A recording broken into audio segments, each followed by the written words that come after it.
Hi, I'm Chris. I use they, them pronouns, and I'm delighted to welcome you to Fracture. I'll be your Dungeon Master tonight. Fracture is an experiment for us, our first long-running campaign. 5 new adventurers are flung into a strange new world, lost in the plains, and I can't wait to share all of the strange new things they discover with you. This is our first long-running campaign, so if you're looking for recaps of what's already happened, there should be a link in chat now to our YouTube channel, where there will be a full recap playlist. For those who are new to Dungeons & Dragons, everyone here is playing fantasy characters in a fantasy universe.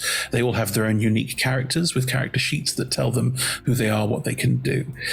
They mostly roll 20-sided dice to see how well they do things, with 20s being good and 1s being hilariously bad. But otherwise, we are improvising, telling stories with each other, and we hope you'll join us for the ride. When they play all their characters, I play the rest of the world, so I'll be playing every single person they encounter, all of the strange things that we've built into this strange new world that Fracture has to offer. Before we get too deeply stuck in, please meet all of our players, and let's have a word from our sponsors as well. Hi, I'm Emma. I use the pronouns Em or Emma, and I'm playing Astariel. He goes by Astor or Astel and uses any pronoun. Astel is a bit of a chaotic wizard. He's not very good at studying. He doesn't like it. He likes a lion. And we're going to see how well he copes with the events of Fracture. Hi, my name is Tom. I use he, him pronouns, as does, Wisdom Din. What about me? I'm 5 foot. Some people call me the tiny tiefling because of that. I like studying medicine. My mum's a medic. So I wasn't always a tiefling. There is a family curse on my head and a voice in the sword that I have with me at all times. But I'm going to go to school to learn how to get rid of that, so everything's going to be fine. Yeah. Hello, my name is Ed. I will be playing Vuk Kronogorak, who is a Loxodon cleric of nature, uses he, him pronouns, is the first of his tribe to come to Stonywing Hall to attempt to become the mightiest cleric that the world has ever seen. He is a mighty arrangement with a mighty mace and a skin of slate, worships Sylvanus and with violet eyes. Hi, I'm Lola, pronouns they, them, and I am playing Atlas, wise young Thembo of the woods, the Greenwood Grove to be exact. Hi, I'm Rebecca. I use she, her pronouns, and I'm playing Clio, who also uses she, her pronouns. Clio is an Earth Genasi monk.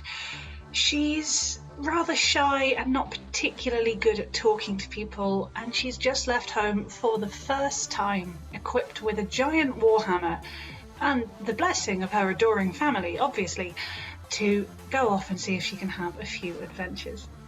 We are delighted to be sponsored by Hero Forge. Hero Forge offers fully customizable tabletop minis with dozens of fantasy species and thousands of parts to choose from. You can see all of the minis that we designed for this stream in the overlay, and they animate when we enter the combat, so look out for that. Hero Forge are fantastic, so do check out the Pro membership where you can get premium access to features ahead of time, and beta access to things, and all sorts of cool stuff that just makes your life a lot easier. And you can check them out at heroforge.com. We are delighted to be sponsored by Ultra Pro. They make accessories for D&D, Magic the Gathering, and more. My favourite part of the collection are their figurines of adorable power. Here is their gazer. They also make other things such as deck boxes if you play Magic the Gathering. You can find all of Ultra Pro stuff at ultrapro.com. Hey friends, check out our new sponsor, Phoenix Dice, for a carefully curated menagerie of click-clack math rocks for your delectation. Check out their entire selection at phoenixdice.com, and just so you know, Phoenix Dice are all about living gloriously in the worlds of tabletop games and sustainably in this one, which means their dice are working to be recycled, their packaging is recycled, the dice are made of sustainable materials. It's all great stuff. You should definitely get involved. You can also join us today in chat with a chance to be in a raffle and win some Phoenix Dice of your own. Just put !dice into chat and you'll be in with a chance to win. We are proud to be sponsored by Alchemy RPG. Reimagine your gaming experience with alchemy. They're focused on creating immersive, cinematic experiences everywhere you interact with tabletop role-playing games. Playing a game, creating a world, streaming, watching live games, discovering new content. Look at all the cool stuff that they are doing there. You can use environmental motion art, scene-based music, seamless character management to run your games over the internet, with upcoming features including homebrew content, streaming overlays, and spectator mode. So go and check out alchemyrpg.com. We're delighted to be supported by Idle Champions of the Forgotten Realms, a Dungeons & Dragons strategy video game that brings together D&D characters from novels, adventures, and multiple live streams into a single grand adventure. Select your heroes and formation and battle through waves of monsters for free on PC, phone, PlayStation, Xbox, and Nintendo Switch. You can pop exclamation code into chat for a free Electrum chest. We're delighted to be supported by Neverwinter. In Neverwinter, explore and defend one of the most beautiful cities from Dungeons & Dragons' Forgotten Realms campaign setting as it rises from the ashes of destruction. Epic stories, action combat, and classic role-playing await those heroes courageous enough to enter the fantastic world of Neverwinter. Neverwinter is completely free to play, so set yourself up an account today and pop !NW gift into chat for a link to a free gift. Check out our wonderful supporters, Elderwood Academy, who make beautiful bespoke gaming-themed gear, including hex chest dice boxes, spellbook deck boxes disguised as bespoke ancient arcane tomes, and scroll and codex dice tower and rolling tray pairings. Make your own with their online designer at elderwoodacademy.com. Check out our supporters at D&D Beyond, your guide to digital D&D. Make character sheets online, share them in a campaign, and track all of those tasty little stats in one easy place. You can use the Beyond app to track your characters on the go. You can also use their encounter tracker and archive monsters to run any smooth combat thing. You know what I'm saying? You're a DM, you've done this before. You know D&D Beyond is the place to go. You can also check out our character sheets and exclamation point characters in Twitch chat below. This stream will run for 3 hours, and there will be roughly a 5 to 10 minute break somewhere towards the middle.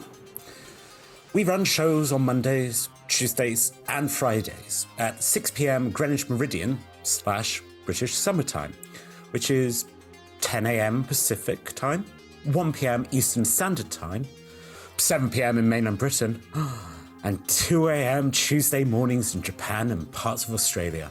On Mondays, we run TTRPG streams. These can be one-shots, 4, 6, 8, or even 12 weeks long.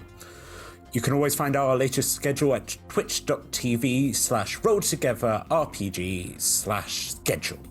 On Tuesdays, we have our ongoing campaign, Fracture. And on Fridays, we have our talk show, Talk Together, and Talking is a Free Action, which lasts for 1 hour. We are Roll Together RPG on all socials, so find us on Twitter, Instagram, Facebook, and even TikTok. Links in chat.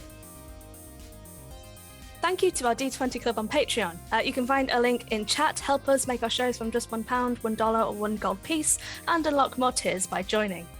Our D20 Club are fab. They've created a fan Discord for us. They've also made a wiki page for Roll Together. You can find that at rolltogether.fandom.com. Welcome to our podcast listeners. If you also would like to listen to us via podcast, you can search Roll Together RPG on your favourite podcast provider. If we're not there, let us know and we will add ourselves to that list.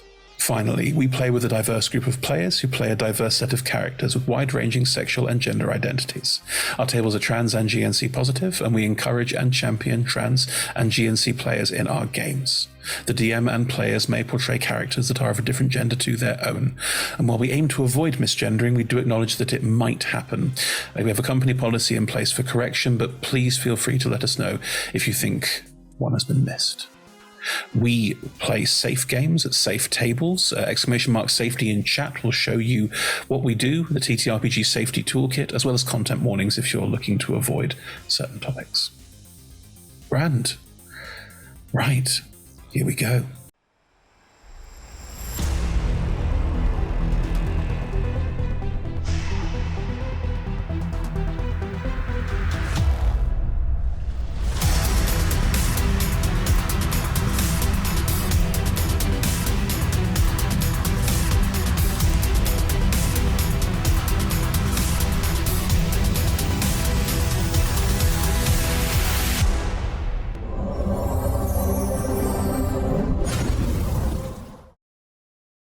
And hello, everyone. Welcome to an extra special one-shot, which we haven't titled yet, Rebecca. Clio's Big Adventure? Cleo's Fun Day Out. Cleo's Fun Day Out. That's what... Clio goes to the surface. Probably fine. Everything is fine. Almost certainly, yes. Right. Well, thank God for pre-records, because all this is done. We can just dive straight in. So last we saw Clio, you were splitting off from the party to... go back to the resorts where you'd received, I believe, a note saying that Arian was there waiting for you and had managed to find a way to get you down to the surface to, I don't know, dragging it up a little bit? Yeah, just a little bit of dragoning. We didn't have much of a goodbye scene because it's no secret to the internet. We both had children, so it's juggling timings. I went into labour right before we were meant to film it. Oh, yeah, well, anyway. So, yes. Let's dive back in at that point and sort of elide a little bit. So you had the briefest of goodbyes with the party because you got a note saying you needed to head back, which you did pretty quickly. Was there an element of slipping away? Were you trying to do it a little bit like getting away from the party? Or was it just we didn't have a chance to show it because life? I think, given what we've got, I think probably Clio would have fully intended to say goodbye to everyone, including Uslam, and then maybe there's the awful scenes in rom-coms where they're running to explain everything and then they see the person across the square and then their courage fails and they turn and they walk and the words are unsaid and the tears. I think it would have been that without the tears because they've been on one date. Come on. But I mean, okay, that's it. How is Clio feeling about Uslam at this point? Because obviously there's been a date, there's been a little bit of flirtation together. There was some flying. Is it like I wish I'd had a chance to say goodbye properly because you left a note, or is it more of a no, I'm independent control. It's only been on one date, damn it. No, given that Clio's charisma is what it is, I think probably she was fully intending to say goodbye to Uslam and maybe little kiss on the cheek and all oh, maybe when we come back, oh. And then she probably saw how incredibly dreamy Uslam is and was like, I'm an idiot. Obviously I misunderstood all of that. Uslam just does that with all his friends. What was I thinking? I should go. I mean, it's the first time we referred to Uslam as dreamy, but okay. Clio does not know much about the world. No, understood. Okay, well, anyway, so making this note that you received from Arian, it's very short. What it basically said is, if you can head back to the resort as soon as possible, I have found us a way to get down sooner rather than later. Amazing. So, as you make your way back to the resorts, are you stopping off anywhere on the way? Are you grabbing a bite to eat? I mean, obviously we spent half an hour discussing the pastries and baked goods that I get. Clio's gently sensible. She's got most things already in her pack, but I think she would top up on some rations. Sure. Make sure armor no, she doesn't wear armor. She's a monk. Make sure her weapons are in good working order. This is not a world of rations, but you can find what I would term as the foods that last a while. There's a word for that. What's the word I'm looking for? Provisions? I was going to say non-destructibles, but that's not what I mean. Non-perishables. Thank you. Like nuts and shit. There's like a trail mix store. Now, is it called Nuts and Shit?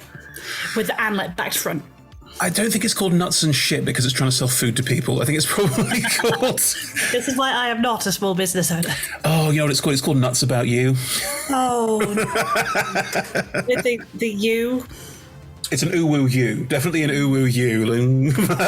It's called Nuts About You, and it's got the blinking lights. And yeah, it's a selection of various dried fruits and nuts that they pre-mix them for you like a sort of muesli bag, or you can go into various bins with little shovel things and make your own. Right. Does Clio make her own? Does Clio take she makes her own. All the dried cranberries. It's a party. Oh. You had all the choice in the world. You have dried cranberries when golden berries exist, when goji berries exist. Don't blame Clio for being basic. That's fair. Yeah. Although I think those two things are quite basic these days for twats like me. But anyway, yes. So we don't all live in London anymore, Chris. Yeah, we don't all buy little bags of these berries are excellent for your muesli to go on top in the morning. I am that person. Anyway, you get your bag from Nuts About You, and you take it back in your pouch. You've got all these things. It counts as a ration, obviously. And heading your way back to the resort outside, Aaron wouldn't have gone inside. Aaron is sitting a little bench-style thing. There'll be sort of this outdoor seating arrangement around various bits, and they're just watching the world go by. They look nervous. They look... roll me an insight check. Remember how to play D&D. It's been a while. I roll a dice. It will be a 20 and I add a number. It wasn't, but it's still 19. Well, it was a 13 and then I added 6, you know. The thing is, like, most one-shot adventures where it's one-on-one, you go, ooh, better make sure the DCs are a bit low, but no. Oh, no. Because normally there's a party that averages up in a minute. So... That's the point. Is it a TPK from the others? Because all the averages have just lowered. Are they all dead now? I don't want to say we're up to him recording at this point in time, but maybe. So the Arian looks nervous. You wonder what the nerves might be. There's an element of going on a trip with a nice person. There's an element of, I don't know this person very well. Are we vibing? Not sure. But there's also... this isn't illegal, but it is illicit. Gotcha. Not in a sort of romantic illicit way, more in a... Frowned upon. Like a person waiting for a drug dealer? Does that sound like an... I mean, that's illegal, but yes. Yeah. You would have to live in London, right? So. Still illegal in London. Yeah, apparently. But yeah, someone looking a little bit shifty. Cool. Yeah. They just sat there waiting. Hi. Hello. Gosh, that was faster than I expected. Yeah, I was going to stop and try and buy a present for the dragon, and then sort of the conversation of, hello, what should I get? A world devourer just didn't quite seem like a good one to have, and I sort of thought maybe getting the wrong thing for world devourer was maybe a lot worse than not getting anything. So I haven't got anything, but if I should go back and get something, that's fine. I can do that. I mean, they're not big on gifts. I don't know. I think it's probably better if I show rather than try and explain. Just if you come with me, and they will lead you down to lower levels of the middle center bit. As you're going down, it's not like the quality of shop lessens the further down you go. It seems to be pretty much the same. There's not like a seedy underbelly or anything like that. Because of the way that these things are tiered and the jellyfish in the middle, the light's pretty constant and it opens out pretty well. So there's no the quality of store and what they are selling seems to be pretty much the same. If anything, down here seems a bit more what I would term as specialized. So less of the big neon signs and there's all this exciting stuff, and more of the pawn shops, places that sell specific jewelry or specific weaponry, that sort of thing. Less of the popping in to buy a handful of sweets kind of place. But as you head down and Arian guides you, they don't say anything. That sort of nervous shiftiness is still carrying across, but if you don't initiate conversation, they won't. So, did you bring a gift your first time? No, I didn't. Looks around. There's not many people around. I don't know, it's mid-morning and people have done their morning shop and they're not there. There aren't many people around for story reasons. No, I don't 100% know what you're expecting, so I'm going to try and give you a bit of a... We're heading down to see the group of people who worship. I don't know if we'll be granted an audience. I wouldn't necessarily expect it. Okay. Yeah. They've been in my head telling me to come, child. I've never had them talk in my head, so I don't know. I'm assuming that you're important, and No, that's not right. Well, Look, it's good for me if you're important. Does that make sense? I'm really sorry then. No. If they're talking in your head, then you're probably important. So, I don't know what to expect. I know what I expect, but I don't know what you're going to add. What's going to happen because you're there? I don't know. I'm quite excited, honestly. But you've been to meet these people before. Yes. Yeah. How many times? Probably 5 or 10. Lots. There are people who are there more, but a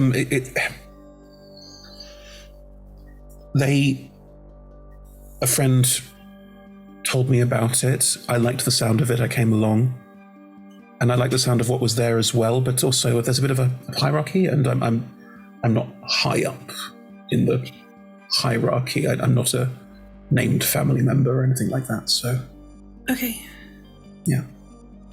Is that like with the merchant guild? There are different families. Is this the same with the dragons? The dragons. It's the same. Roll a stealth check. Surprise combat from Cleo's big mouth.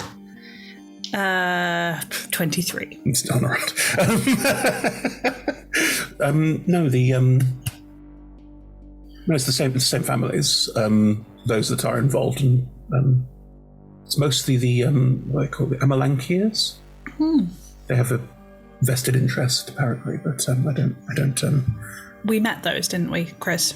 They were one of the people in the large council chamber, the rather smarmy ones who were being a bit shitty. Yeah. Do they have the the box of medical stuff?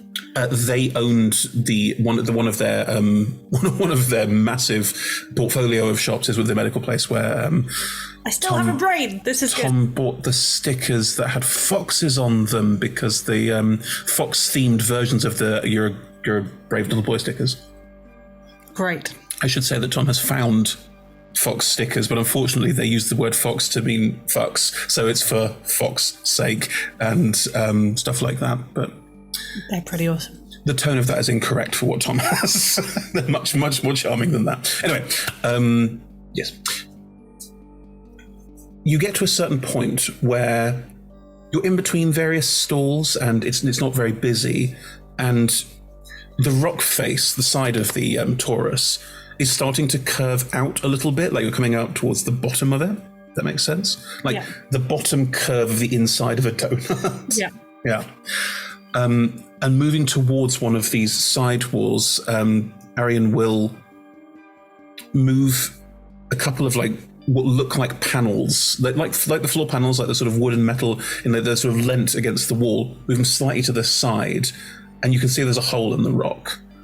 And they will gesture to you to step in, and they will go first, but they will gesture this is the way. Can I take one more insight check just to see if this is... Am I going to get mugs? Pretty much. Is this, we're doing something slightly dangerous, or I'm going to kill you? I wonder if that's Rebecca kicking in here rather than Clio. I only rolled a 4, so that's a 10. So Clio... It's probably fine. Yep, that seems fair. Yeah, maybe Clio is too naive. Maybe not. Maybe she's learned one. She's got one street wise. Just hold old action for that. Maybe Clio's too naive. Are you shitting me? Clio is incredibly naive, and that's one of the things that's nice about the She is so naive, but maybe in her adventure she's gained one whole streetwise that has learned maybe don't follow a strange person into a manhole. It's not a manhole in the floor. It's more of in the side of the wall, like a side sewer grate. Great. And also, she has now followed a strange person into a sewer. She thought about it for 1 second. It was brief, is this a bad idea? Nah. And then off you go. They have a nice face. They're not strikingly good looking. They're just, Ruslan. I never thought of us as strikingly good looking, although his charisma's quite high. Ruslan got really worried that Arian was strikingly good looking. Yeah, but I think that's all in Ruslan's head. There are many things in Ruslan's head. Yeah. But none of them are as attractive as Betalus. Let's face it. Anyway, stepping inside this, it's unworked. There's not sconces or anything. It's just an unworked rock. And it does have a slight downward angle. As you move through it, you can see that in the wall there's occasional, looks like holes about fist-sized, pockmarked around the walls at various points. There's not much light in here, so you can't see into them or anything like that, but you can just walk past them if you will. What are the holes for? When Ulan was first being built, all of it was tunnels like this, and reaches into one of them and sort of there's a faint sort of clunking noise, and there's a faint sort of that electronic buzz sound that you get when really dusty electrics are turned on. There's that faint smell as well of burning off, and there's a faint string of lights, much like the wizardy lights that you've seen before, just sort of burning in, and there's Sitica lighting through all of the space, but we don't tend to use it because it draws a bit of attention. Yes, all of the Taurus is pockmarked with tunnels because it's where people used to live before everything got built up. Okay. Continuing down, you will reach a point where the tunnel stops, and where it does, in the ground, there's what are they called? Sailor's steps? The ones that are really thin and turn around, and it's like a step ladder, but it's attached to the. There's basically stairs that go down, and you can see open air and a bit of light coming in from there. If you head down there with Arian, who will go first, there is a series of walkways. They're not like warrening underneath the Taurus, but they are there's a couple spread out all over. They look like service tunnels if they didn't have any walls. Mm-hmm. And there's a couple of them dotted around, and you can see a couple of them sort of extend out into almost little hanging cages beneath different bits of the Taurus. It's all metal, and it is a mesh, so you can see down and down and down and down. I don't know how Clio is with heights, but I don't either. Shall we find out? Yes, go for it. Is that a con check? Thing is, right, you've been on an airship and it's been fine, so roll now and see if it's just this particular, you're standing on mesh over nothing. Nah, she's fine. But yeah, it is you can see cloud beneath you, and you can see the tendrils of the Ulan jellyfish just spreading around beneath you as well. It's kind of quite ethereal, glowing light throughout this entire space. But as you step down onto this and start moving on the walkways, following Arian, Arian will volunteer this information. This was a lot of this space used to be where workers were when they were building things down here, or some of the docks extended down here as well, and there was a bit of construction work, and it was a place where people lived. They were a bit poor, didn't have anything, but then the merchant families put in the stipend, and everyone got to live a bit better, so they're pretty much abandoned these days, which is obviously useful for us. Okay.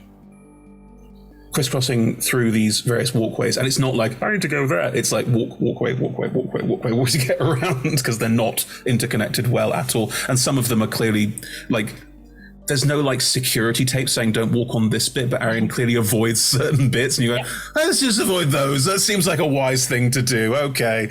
Moving your way around, you get to one of these hanging cage things, and it is connected to the top, and there's just walkways crisscrossing it, and there's about 4 or 5 people. Again, it's this world, so various different animal types amongst them and things like that. But they look up with a small amount of interest, and then they see Arian, and then they sort of nod and just get back to it. They're all armed, but not massive crossbows or anything. It's a couple of swords, couple of bows, nothing too extravagant. And they're just watching as Arian moves into the center of this cradle space. And as they move in there, you can see inside there's about 4 contraptions that you probably wouldn't recognize. I will allow for an intelligence check to start working out what's going on, but... Flat intelligent. Oh, actually, Claire's not unintelligent. It's +1, I think, isn't it?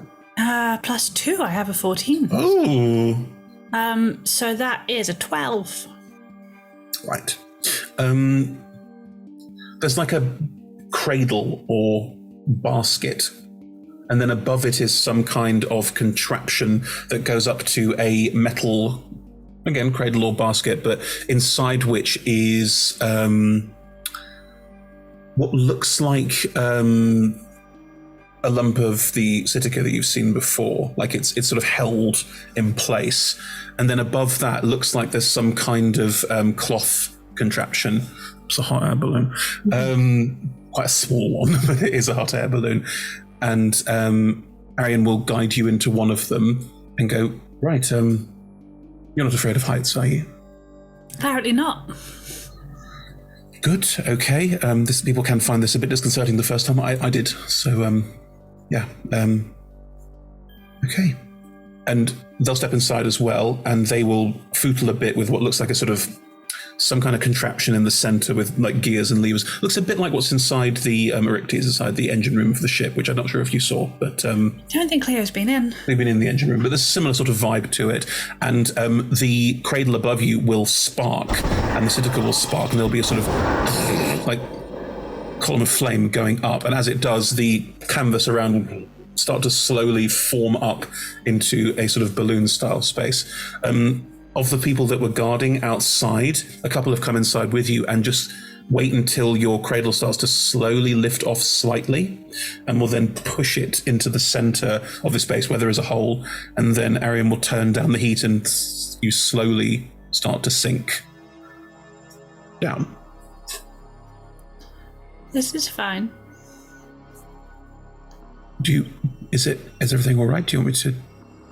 No, it's okay. It's just, I have a friend who wants to use that to channel magic and maybe blow things up. But everyone's told them it's a terrible idea. So I think that means they are going to do it at some point. Your wizard friend with the hat? It's a new hat.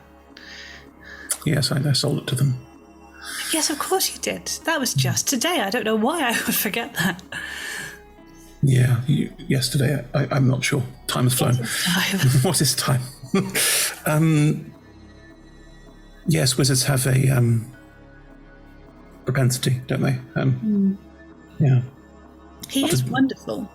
Not to judge them all, but there is a.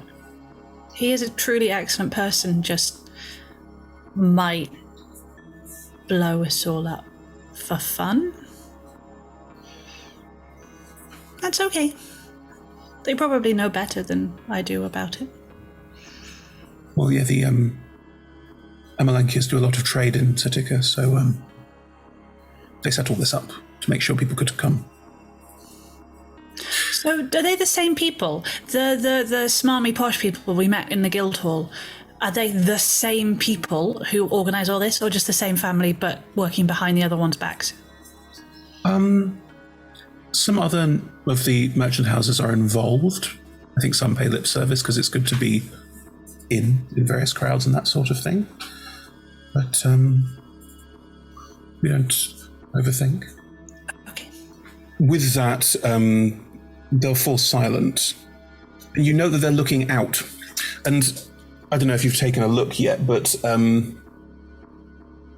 it's very beautiful because it's just this balloon floating down through. You can see Sky Islands off and looking above. Ulin's still quite big above you. Listen, balloon travel's not quick. But looking around you, you can see that you get this lovely view of like there's just this beneath you is just cloud. Looking closely, which you've probably not done before, you can see that there's occasional like bits poking out of the clouds that look like tops of mountains and that sort of thing. But it's not, you can't see a lot of the surface, if largely any. The bits you can see look like rocky mountain tops, but nothing too clever beyond that point.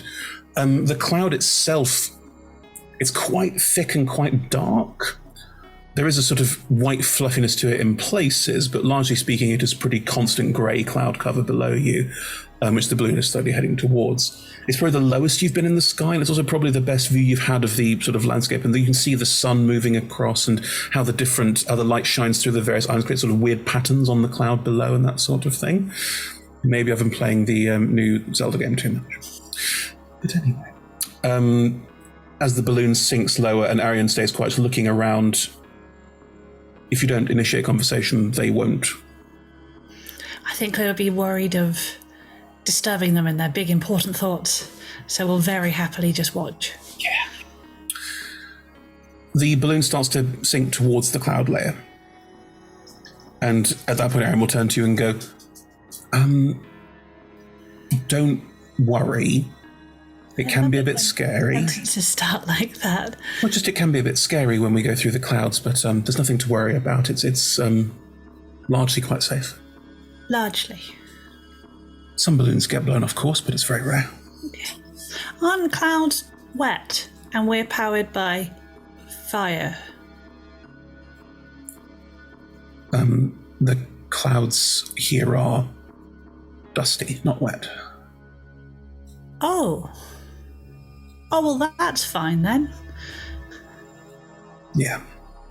Okay, like ash dust or sand dust or buildings demolished into little smithereens dust. All of the above, I'd say. Oh, how nice. Okay, so just don't breathe in, is what you're saying. You get used to it. Great. As you sink into the cloud layer, it's not like howling winds, nothing like that. There has been a bit of wind buffeting here and there, but nothing too extreme. It's not like underneath here is any stronger or worse. What you do get is the air around you feels gritty immediately. There's a sense of like, when you get that, I don't know if you've had this, but that feeling of like something is sitting on my skin, that the air is just deposited there as it flowed in. There's an element of that, like you feel like I need a bath, like just I have immediately. been to Birmingham, yes. Wow. I'm a Midlands girl, it's allowed. Maybe. I would apologise to Birmingham, but I kind of agree it's not a nice place. You see. Sorry, friends will know I never leave London, and there's reasons. As you sink into the cloud layer, there's a sort of sense of dirt and ash almost immediately, and the light becomes a sort of fractured yellow, like that yellowy orange that you get of light passing through too much ash and too much dirt in the like New York looks. Gosh, at the moment because of the wildfires in Canada. Anyway, yes, so. There's a good 5 minutes of, you can probably see maybe a couple of meters, but nothing too extravagant beyond that point. And then you'll start to descend below the cloud layer. It's dark. Now, not dark as in you can't see hand before eye, but compared to the bright sunshine of above the cloud layer that you've experienced, there's not been a cloudy day, if you will, for weeks for you now. Mm-hmm. This is overcast and shadowy. The air feels quite thick. And because of that sort of thickness to the air also means that it feels clotted and cloying. And not only just sticking to its skin, but you can feel your throat starting to get slightly raspy as well from just sitting in it briefly. The landscape beneath you glows in quite a few places. There are rifts and rents in the ground where you can see magma, you can see glow from beneath the earth. That is just adds sort of a horrible sense of red, yellow underlighting to everything as well. It gives a kind of a demonic look. Trees, withered, stumped where they are. Some forests of things that are a bit hardier, like fir and ash, but it is. You can see why it's called the Wastes. Yeah. It is the mountains, the rocks. It is more higgledy-piggledy than you would expect from the ground, than what you've noticed and what you've experienced of the ground in your life. There are high mountains, deep ravines, and it often looks like some gigantic force has just smashed something. Like you'll see a mountain with like you get that mountain with the overhang because half of it's like eaten away, like that sort of vibe to the places as well. Where there is water, you can see some sort of what look like lakes, seas, maybe even oceans, you don't know. The water looks dark and it doesn't have that kind of rippling, roiling effect. It looks, if anything, like it might be quite sort of thick, sludgy. It's not pretty. Unless you happen to like that sort of thing. I don't know. I don't want to float anyone's boat, but you know. Below you, you can see a sort of collection of lights. And it's a bit far away to get any more detail than that yet, but that's definitely where Arian is steering towards. Yeah, and as you float down lower and lower, there's that, where you can almost see the dust in the air. Like you can almost see like light refracts off it in weird ways, and it becomes like a cloud of spores almost in places. You're moving through that as well. Right. As all of that happens, you will hear in your head, "You're closer now. I can feel you closer." Does that always happen when you are coming into land? Is that like guiding you where to go? Sorry, what? The voice telling you that we're close. You're hearing it now? Yeah, like a second ago. "You are closer. Yeah, that one. You are no longer in the sky." I mean, I am sort of technically still in the sky, but only just. Arian's just looking at you like sort of slightly weirdly reverentially, because you're just having a random conversation with a voice in your head. Oh, so this isn't your telepathic radio? No, system. No. Oh. What are they saying?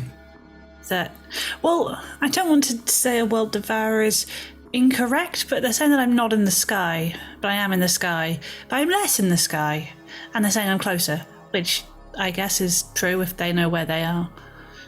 Presumably, yes. "I will find you." You hear in your head again, and then... Terrifying. Apparently they're going to come and find us. There's that the fear, the reverential fear, that's amazing, but oh my god, you get across Arian's face slowly as you move down towards it, and they look a bit stunned, like they've not experienced this. You have this experience before, so they're not quite sure what to make of it all. Heading down, you start to get a better sense of what you're looking at.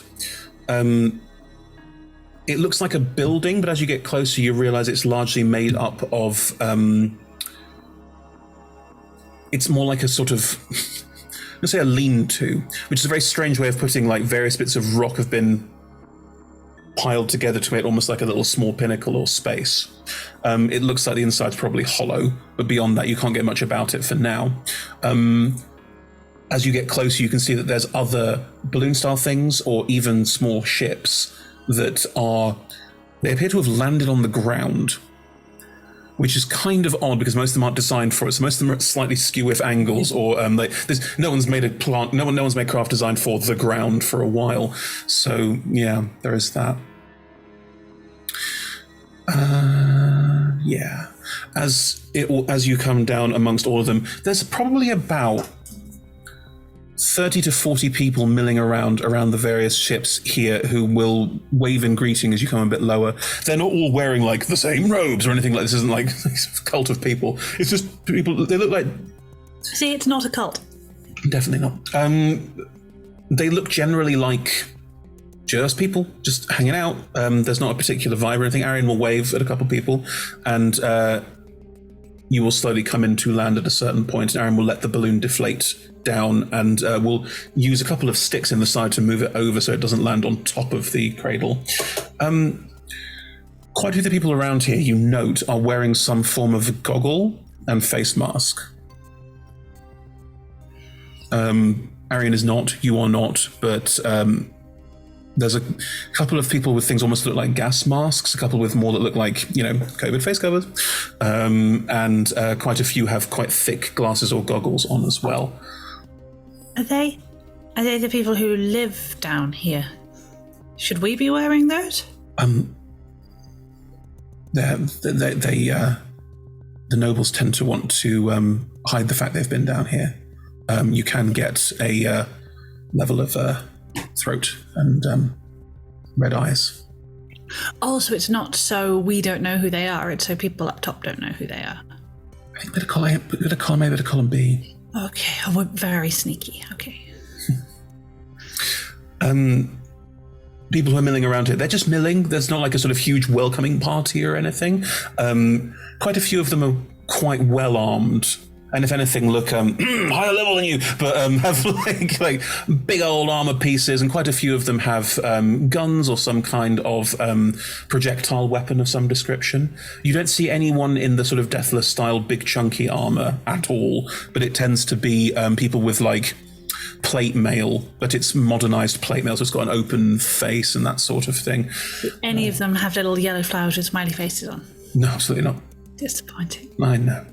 But there's almost a steampunky post-apocalyptic vibe to the look here, except it looks a bit more coiffed. Like someone's actually taken the time. It's not, I found this, it's taken the time to make armor. Nice. So I just imagine someone in Fallout going, I found this. I mean, not the vibe of the game. I think I'd play it more if it was, though. I do like it, but it's very dreary. So every time you meet anyone, yes, everyone's really sad. Oh, good. Anyway. There's a general movement people towards the inside of this, gigantic rock lean-to. And as you get closer to it, it's a good, 500 feet tall. Like, these are large pieces of rock that have been sort of very haphazardly piled together in what looks like it would fall down like a house of cards at any point, but it hasn't. Mm-hmm. There's a general movement inside, which Aaron will be joining in and moving you along with.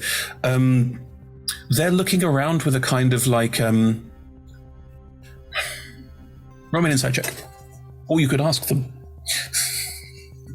There's a look to them. Another 19 on insight. Okay.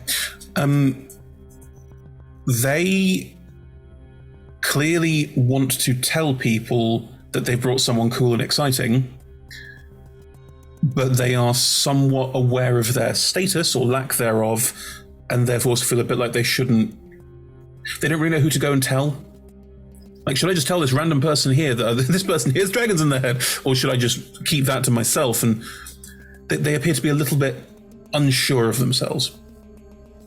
Maybe don't shout that I'm exciting, because it's almost if you said that anyone that gets the talking in their head is important, it's almost certainly a mistake, and that will be really embarrassing. So it's probably best we just find the person who can clear it all up nice and quickly, and just tell them, and then we can go back quietly, and I can stop hearing that in my head, because it'll be very embarrassing if everyone thinks I'm special, and then, Okay. Okay. If that's okay, it's your place. You know better. I think you probably are quite important, but I appreciate that we don't know. Okay, I'll find someone to talk to that can clear this up for you. Okay, thanks. Only if that's all right. Sorry. No, sure. I didn't mean to tell you what to do. I'm sorry. No, you're fine. I don't know what to do either, so. Okay. More input is good. Okay. As you move inside, there's quite a big space that's demarked by this sort of inside of this gigantic rock lean-to. So I'm going to keep referring to it as, even though it's very, very diminutive description for this huge rock tent, I guess. That's worse. I know. The diameter probably describes about a couple hundred feet. Yeah, okay, that's big. Yeah, and inside, there's not a huge number of buildings. Like, there's a couple of what look like things people have just sort of slapped together. Like, no one sat down here and built a city. There's a lot of tents. The air inside here, you do notice you walk inside, is clearly a bit better. Not amazing by any standards, but if outside was 80%, this is 40. So it's better. The various collection of small lean-tos, shacks, nothing too major, also means there's nothing cutting off the height of this space. And if it's about 100, 200 feet, it's about 500 tall. It's sort of huge and above you. You can see all these rocks forming together. It's not neat. It's just sort of slapped together. But as you look around the edges, you can see the rocks seem to go deeper and deeper into the ground. So it looks a bit like it almost like grew out into this, which is weird. In the center of the space is a large open area where people seem to tend to congregate. And at one end of it is unmistakably some kind of, I'm going to use the word pulpit, but it's nowhere near as well designed as a pulpit, you know, like it's a collection of rocks someone's put a couple of other rocks on top of and like a little bench. Like it's very culty. I'll give you, it's extremely culty. No cult here. Nope. No, of course. Nope. But yeah. That's where Arian is guiding you towards. You do start to see a couple of figures now wearing weird clothes. It's not like... They have a very distinct look about them in that they tend to have a sort of cowl, and the cowl tends to have frills on the edges of it, and like frills into ears. Look a bit like someone's made a cowl of a dragon's head. That's a vibe. Okay. A bit German fashing, you know, like does that help you at all? Sorry, that's a very niche cultural reference. Like almost like a costume piece, but it's got enough. This isn't a costume piece to be like, actually, this might just be an outfit that looks a bit like a costume piece. Yes, so not yes, actually in fancy dress. Not actually in fancy dress, looking like I'm a dragon, but like. I am imagining just a toothless onesie. I hope you know that. Yeah, like that, but less twee. Possibly adorable. Okay. And they're all a bit different as well. Obviously, these are all things people have made. Mm-hmm. You can see a few people like that milling around amongst others. Like they appear to have some level of stature because people will occasionally bow to them when they walk past and that sort of thing. Arian will make a beeline towards one of them. Do you go with? I'll sort of trail like 5 feet behind. Arian will stop behind this figure and will sort of gently try and draw attention without, and it takes them a couple of minutes because they're trying to draw attention without like shouting or prodding. And when they finally get this, they're speaking to someone who's properly masked up, and when they finally get this person's attention, they turn around, and it's a relatively hard to tell age because their face is very lizardy, not dragony, lizardy, like sort of Komodo dragon look. Turn around. Can I help you? Hi. I'd like you to meet my friend Clio. Clio's new. She's new here. Ah, hello. New addition. That's good. That's great. There will be. I think there'll be a sermon relatively soon, so you can join in on that if you wish. And yes, thank you for being part, like doing a bit of like the thank you so much, fobbing you off. You have been in a church. Excellent. Yeah, I thought this might particularly resonate with you. What? Arian will then actually she's got Cleo, maybe you should explain for better if you and the figure will look at you with like that polite disinterest. It's the I don't want to tell you to fuck off, but Oh well. It's not like I was spending time in churches either. Go on. Hi, sorry, you look busy. It can wait. Sorry. No, please. I'm always happy to help a new attendant. It's probably a big mix-up. It's not Arian's fault. They're lovely. I have this voice in my head, and apparently they're a world devourer, and they told me to come and find them. Roll a dice, hang on. Right. What sort of thing do they say to you? Well, when I arrived in this bit of the universe, they sort of popped up in a dream, and apparently no one dreams here, but I did. And they said, "Why are you in the sky?" And they told me to come here. And then when we were coming down, they said that they're going to come and find me, and that I'm closer, and that this is a good thing. The expression and I has could see a sort of dragon. The expression has gone from casual interest to like, what the fuck?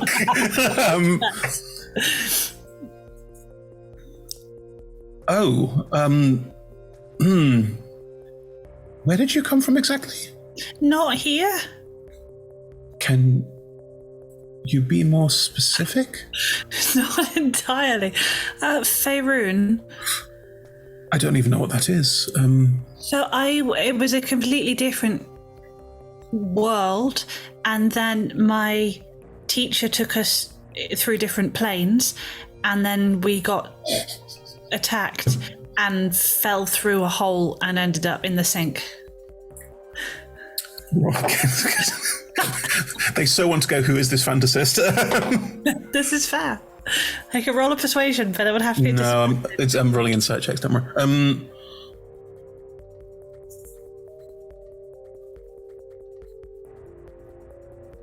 Okay.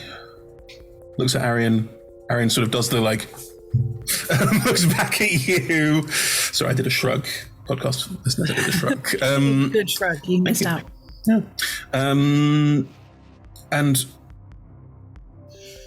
Well, sees the hammer as well. Oh yeah, they did something to my hammer. They breathed on it, and now it's sort of got kind of scales sort of inside it. It's weird. May I see it? Yes. It's all right. I don't need to hold it. I just wish to look at it. Okay. Do you sort of...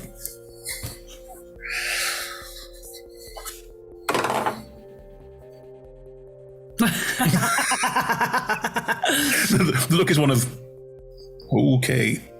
Maybe not a complete liar, huh?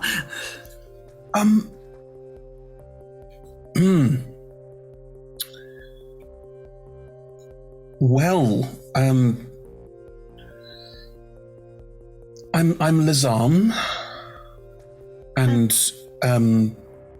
if I could be so bold as to request you come with me, I think it would be good if we had the opportunity to introduce you to the wider congregation. You are clearly someone of great important interest, so that No, that's the thing. I was saying to Arian, I'm definitely not an interesting person. So I hasten to disagree. It's just going to be a mistake. So if you could chat to the World of Air and get it cleared up so that they can go and give all their presents to the right person, that's probably better than you telling everyone and then everyone being disappointed. Well, in my frequent chats with the world, I'm sure it's my. Could you? Can I? I think it probably best if we find somewhere to chat briefly. I have a proposition for you that might be of use to both of us. Okay.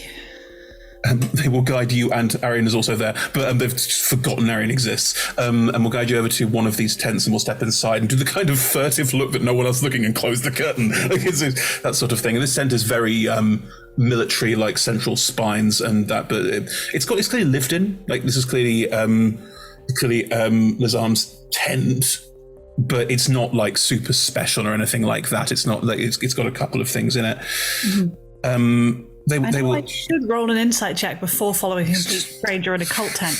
But Clio, by this point, is just going, okay.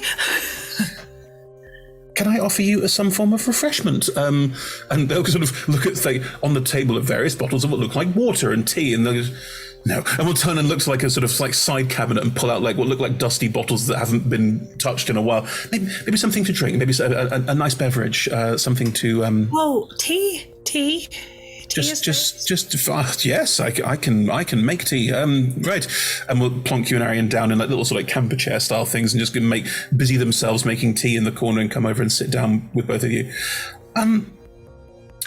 Clio, was it? Yes. Hi. Splendid. Clio, how much has Arian told you about our operation down here? That. Not lots. There was quite a lot of it's better if I show you rather than tell you all about it. But I know that Great. World stories maybe aren't as bad as the name suggests. Oh no, not bad at all. No, they their titles are honorifics. They are the dragons are looking to change the world for the better, and we're here to support them in that. Have you thought? Obviously, you know a lot better than I do, but maybe a name like the World Changer or Creator might get more people on your side? Oh, sorry, we don't choose the names. Okay. Yes. Okay, sorry. Those are their names. Stupid. Okay, yes. I think they'd be upset if we called them Clive or something like that, you know. Clive is a very silly name.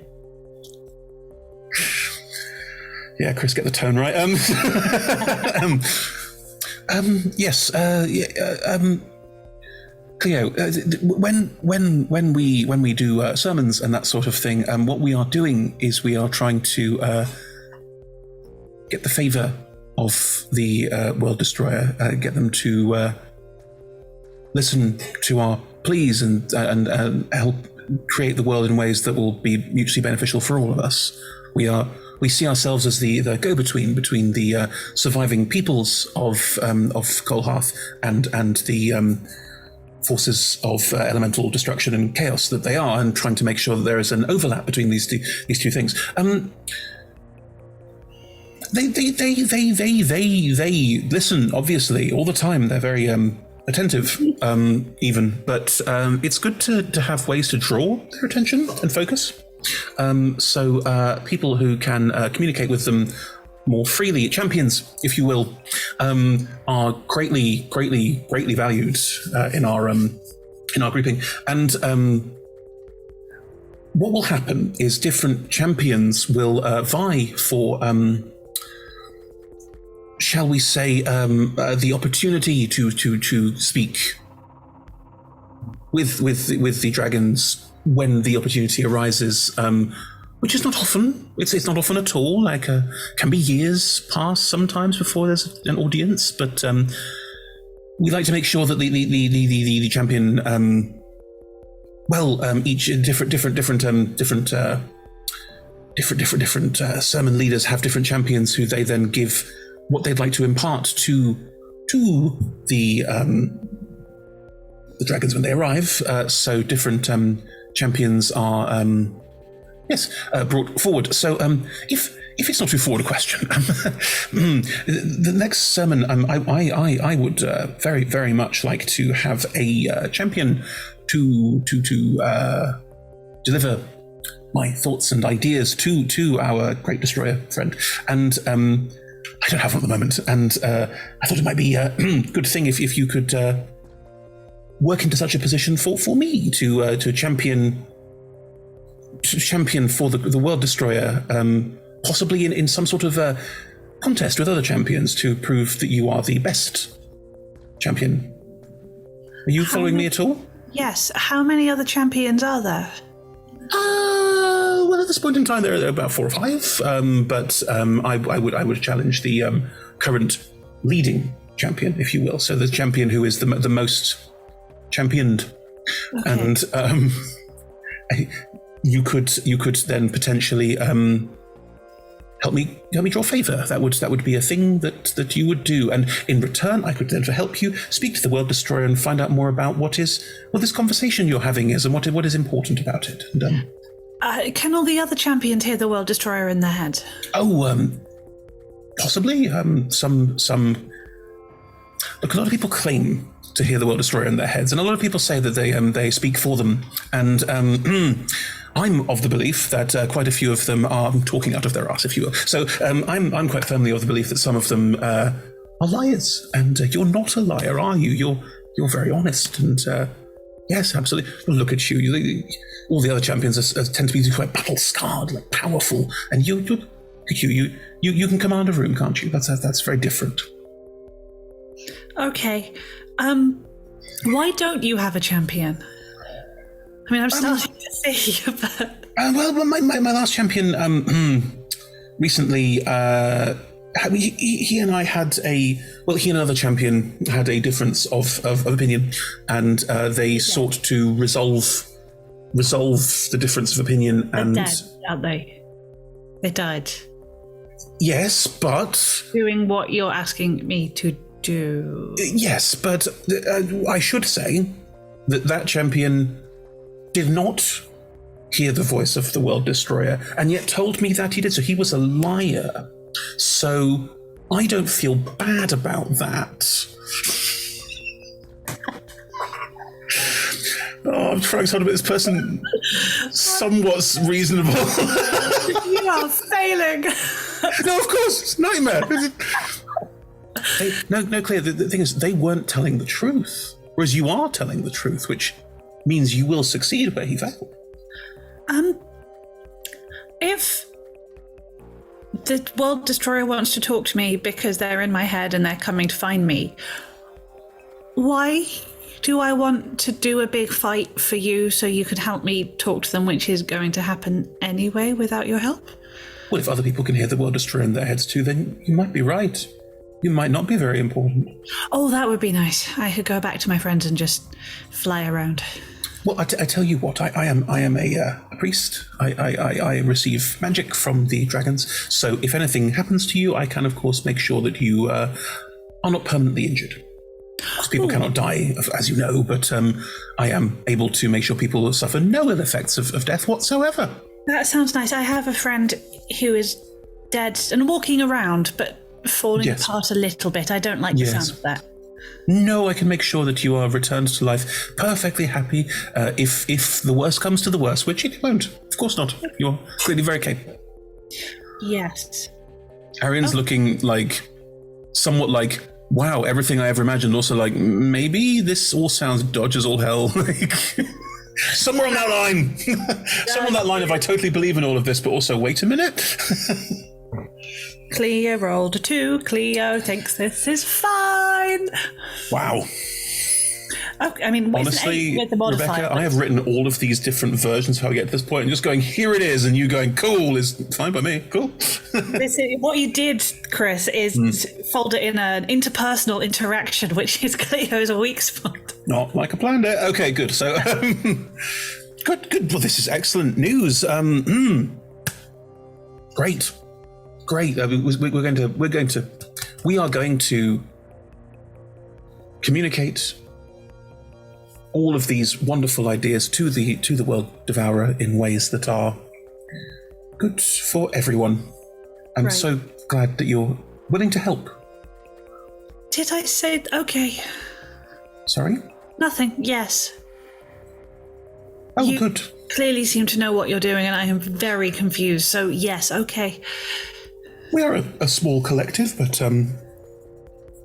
functional one. Good. Well, this is fantastic news. I will. Are there different? There are different World Devourers. Oh, the World Devourer is but one of the 4 elemental powers. Okay, I was going to say, because otherwise, how do I know which one's the one in my head? Oh, I see.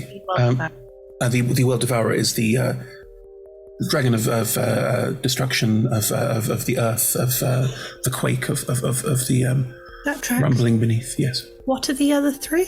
Who are the other 3? We don't speak of them. Sorry. So I'll try and do that in less of a joke way. We do not speak of them. Like, it's literally like flip on a dime, like, no. Sorry. No. I didn't know. Sorry. So all of these champions are all fighting for the right to talk to this one World Devourer? Yes, absolutely.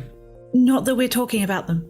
Are there other people like you that we're not speaking of with their own church of the other ones? If there are, I'm not aware of them and have little interest in them, but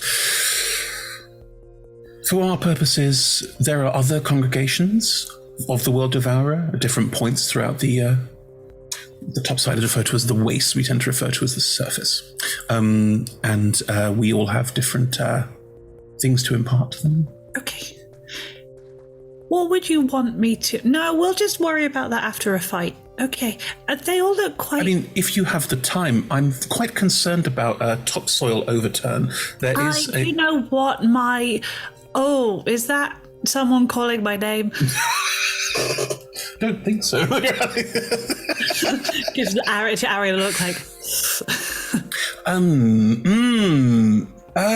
If it's all right with you, I think, Lazam, then Clio and I would probably like to go and get prepared for the sermon.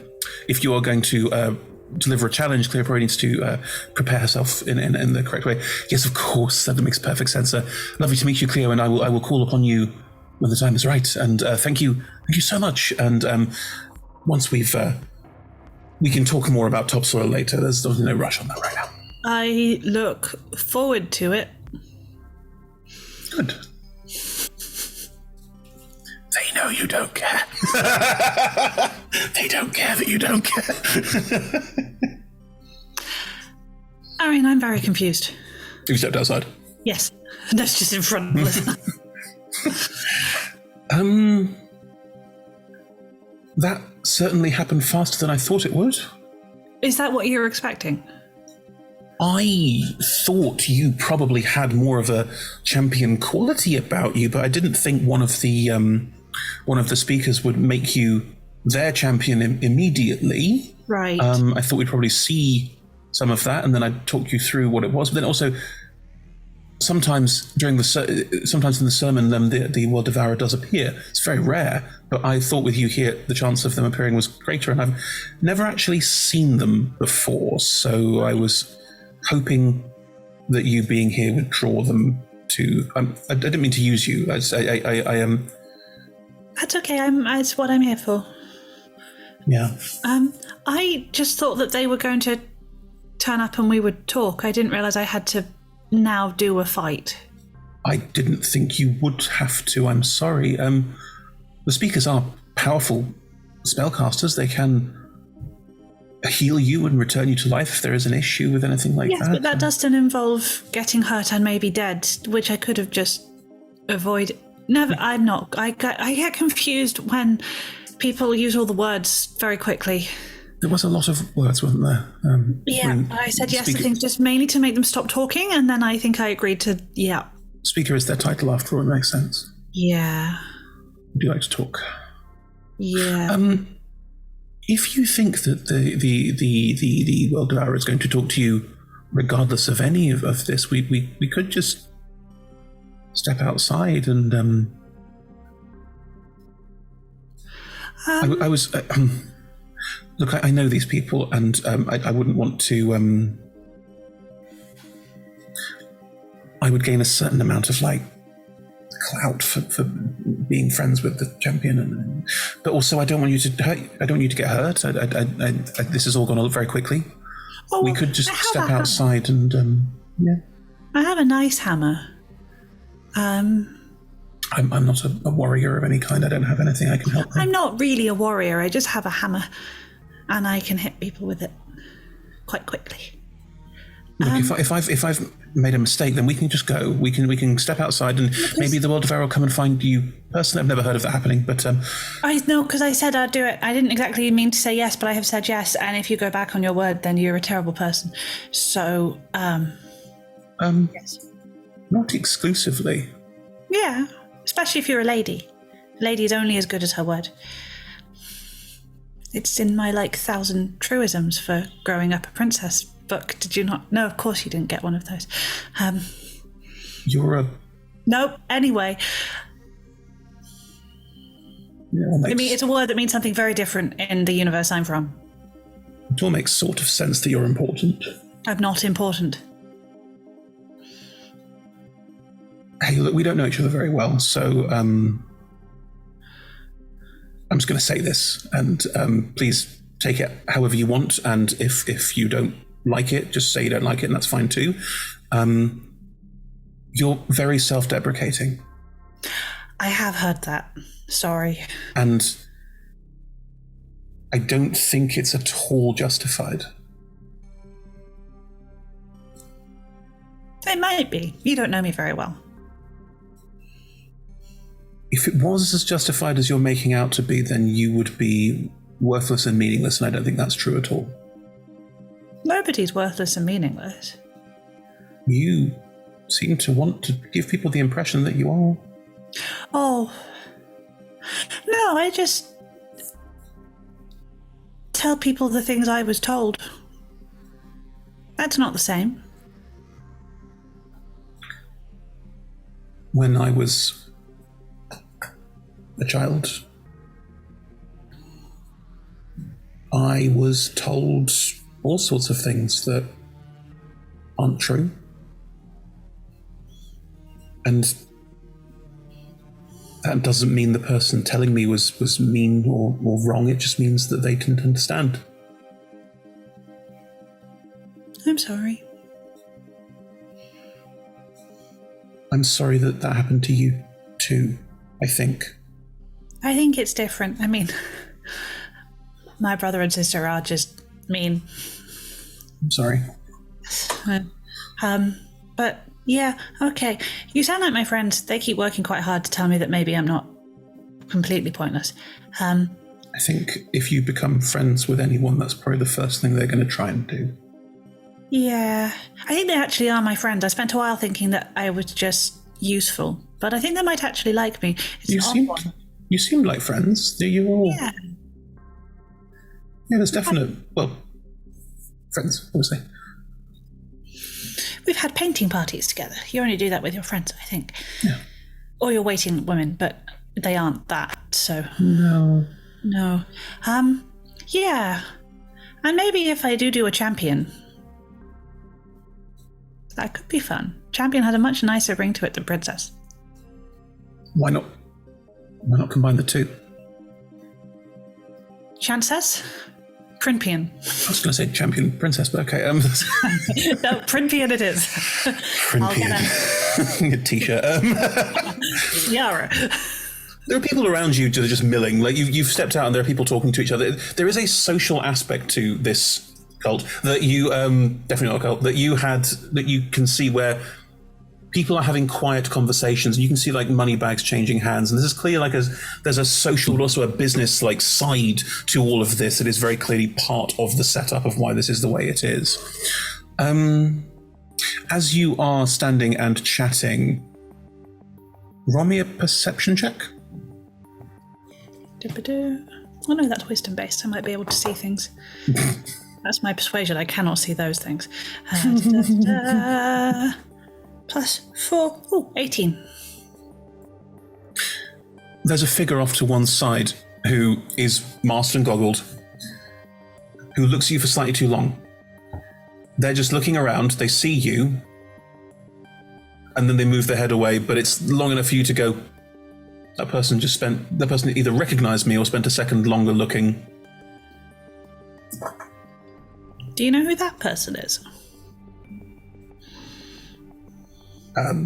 No, presumably one of the merchant houses. I don't. Okay, this is fine. So we're going to listen to a talk, and then I'm going to hit someone with a hammer, and then talk to a dragon, maybe dying in the middle there somewhere. When you put it like that, it sounds particularly scary. As they say that, there's a loud groaning noise, a bit like a very, very low-pitched trumpet or something similar, and a figure wearing the same robes but not Lazam is stepping up to the pulpit, and people start to congregate beneath that space.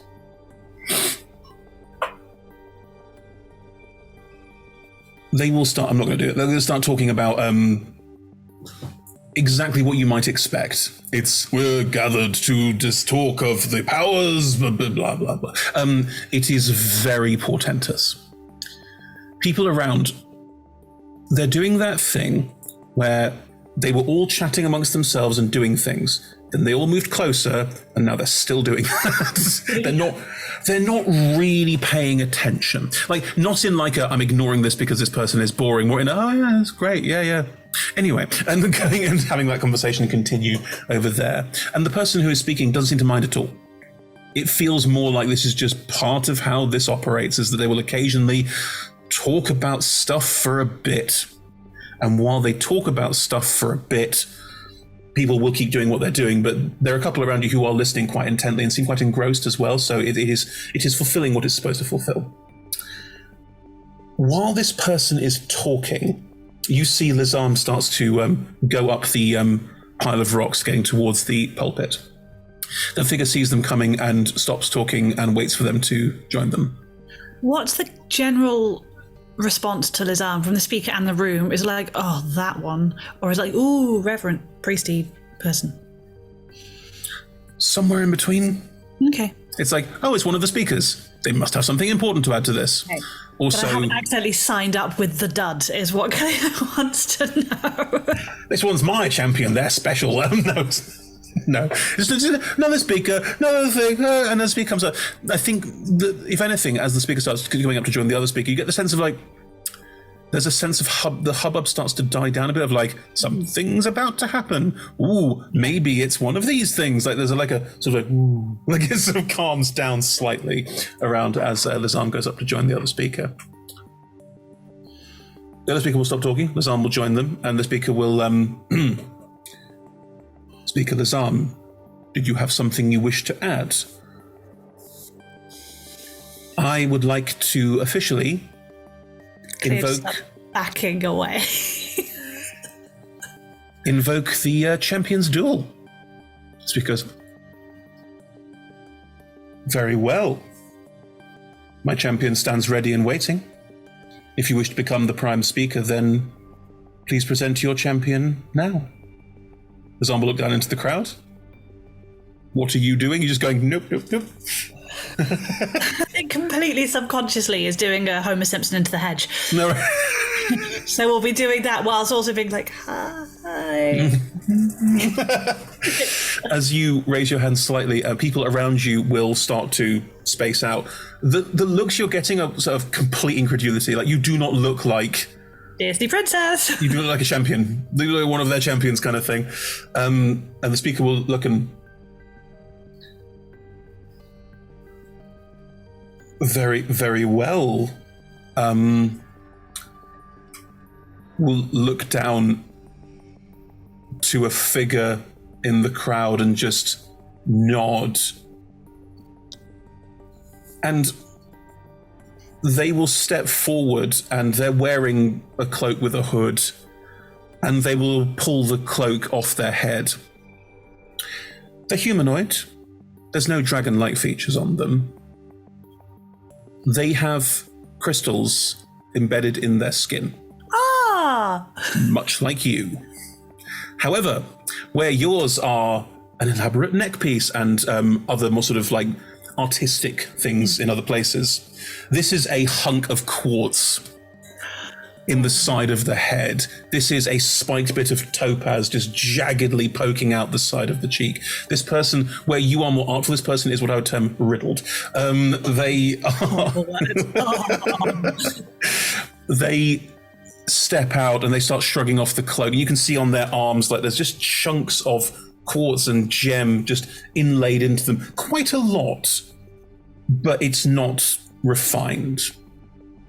But they appear to also be an Earth Genasi. That's so Clio without thinking. Hang on, let me check. Yeah, Clio is just gonna go, hi! Look over at you.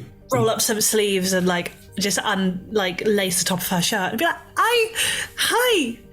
Oh, it's nice to see you. You've described before that Cleo's generally quite metallic skinned, but then has like a sort of delicate necklace effectively of gems. What else can we see if you start rolling up sleeves and things? How much gemstone have we got? It is very, very jewelry-like. So right. There is round the collarbone, round her wrist and up her arms. Mm-hmm. And she has all down her spine as well, but most of that's probably quite hidden. Yeah. If she pulls her hair to one side, she might be like... The big guy is a guy will look at you and just wave back. There's a kind of like, yeah, wow.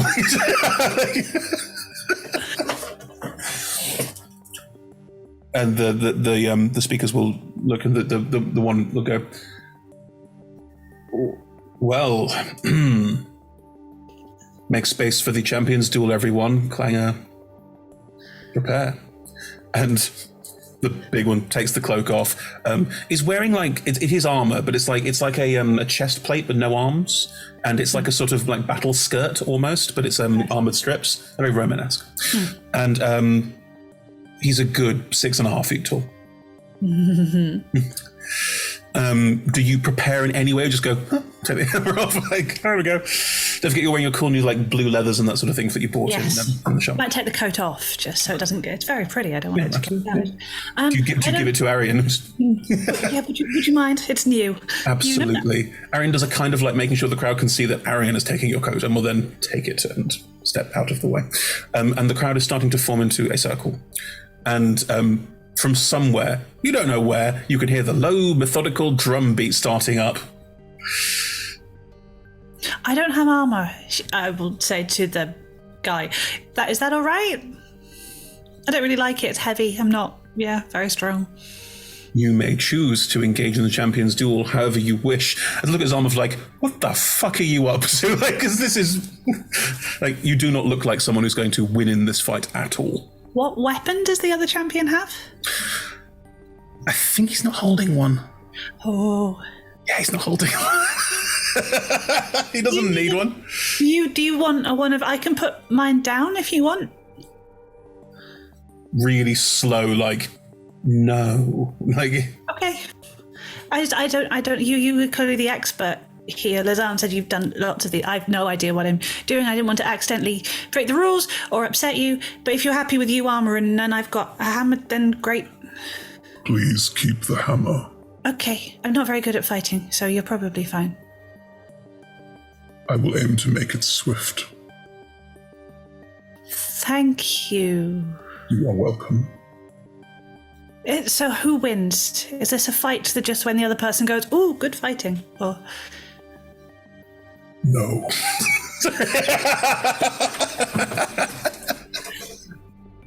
No. The crowd has formed into a circle. The speakers are watching, and the speaker who isn't Lazam, who hasn't given their name. When you are ready, begin. There is a low thumping drum beat in the background, and this huge space above you. And Clanger's just going to stand there looking at you, about 30 feet away from you. Clanger. Incredible. The circle is about 60 foot wide, and is just standing watching you. Like, I think there's a certain amount of... Roll me an insight check. 16. There's intelligence behind his eyes. This isn't just like a big dumb brute. This is... you look harmless, which means you're probably not. So I'm going to wait and see what you do before just opening myself up to a really bad attack. And like, this is a smart fighter. Mm-hmm. Cleo's going to be there with her hammer, being like, so do we rock, paper, scissors for who goes, or does someone like wave a flag? Do we like pick a number out of a hat? Combat has begun, so please. Oh, I can just attack you? Yes. Oh. That feels rude. You haven't done anything to me. I am waiting to see what you do. Oh, well, I'm going to wait to see what you... I shouldn't tell you that, should I? No. Do you wish to... I love the freedom of playing a character who is not trying to look cool. It makes me so happy. Do you wish to roll initiative? I would love to roll initiative. Now Cleo's worked out that's what we're doing. And I get advantage because... Well, hang on. Before you do any of that, we're time we went for a quick break. But I'm going to get back from that. Amazing. You fight between Clio and Clanger. See how it goes. See you in 5-10, everyone. Bye. Pick up your gear and open your chests. Throw on your armor and head out on a quest. Hey, hey. It's a brand new day. On the slow coast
We're delighted to be supported by Idle Champions of the Forgotten Realms, a Dungeons & Dragons strategy video game that brings together D&D characters from novels, adventures, and multiple live streams into a single grand adventure. Select your heroes and formation and battle through waves of monsters for free on PC, phone, PlayStation, Xbox, and Nintendo Switch. You can pop exclamation code into chat for a free Electrum chest.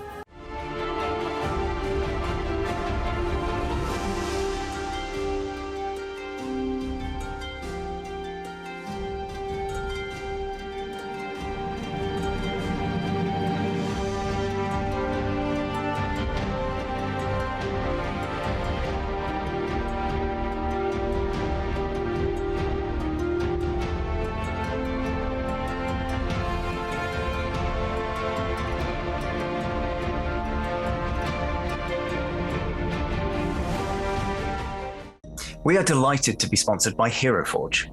HeroForge offers fully customizable tabletop minis with dozens of fantasy species and thousands of parts to choose from. You can see all of the minis that we designed for this stream in the overlay, and they animate when we enter the combat, so look out for that. HeroForge are fantastic, so do check out the Pro membership where you can get premium access to features ahead of time, beta access to things, and all sorts of cool stuff that just makes your life a lot easier. And you can check them out at heroforge.com.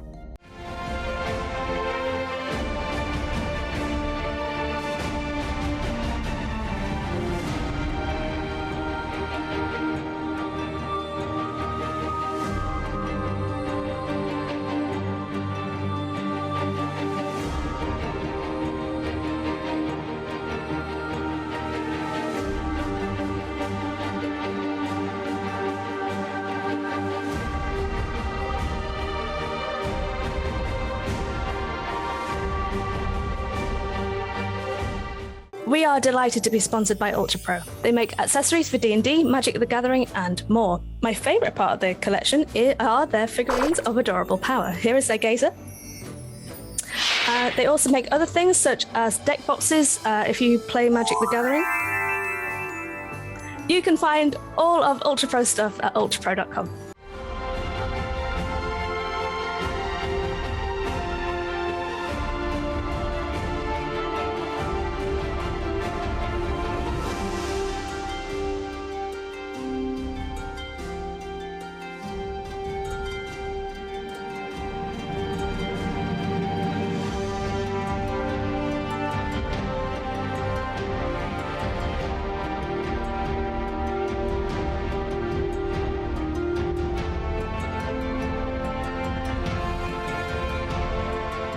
Hey friends, check out our new sponsor, Phoenix Dice, for a carefully curated menagerie of click-clack math rocks for your delectation.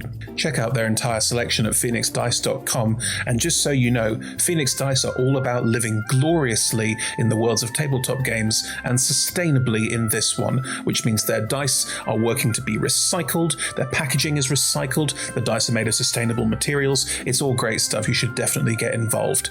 You can also join us today in chat with a chance to be in a raffle and win some Phoenix Dice of your own. Just put !dice into chat and you'll be in with a chance to win.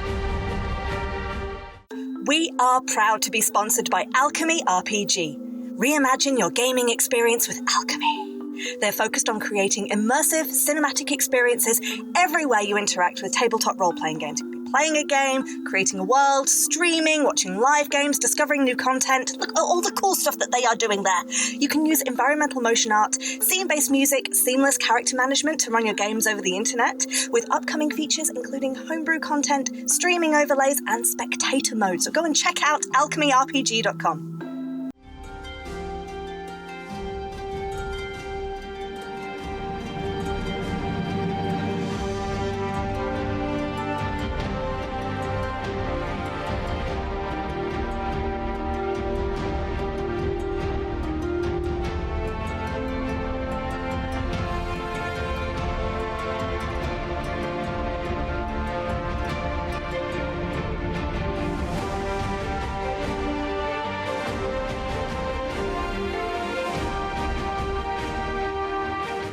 check out our wonderful supporters, Elderwood Academy, who make beautiful bespoke gaming-themed gear, including hex chest dice boxes, spellbook deck boxes disguised as bespoke ancient arcane tomes, and scroll and codex dice tower and rolling tray pairings. Make your own with their online designer at elderwoodacademy.com.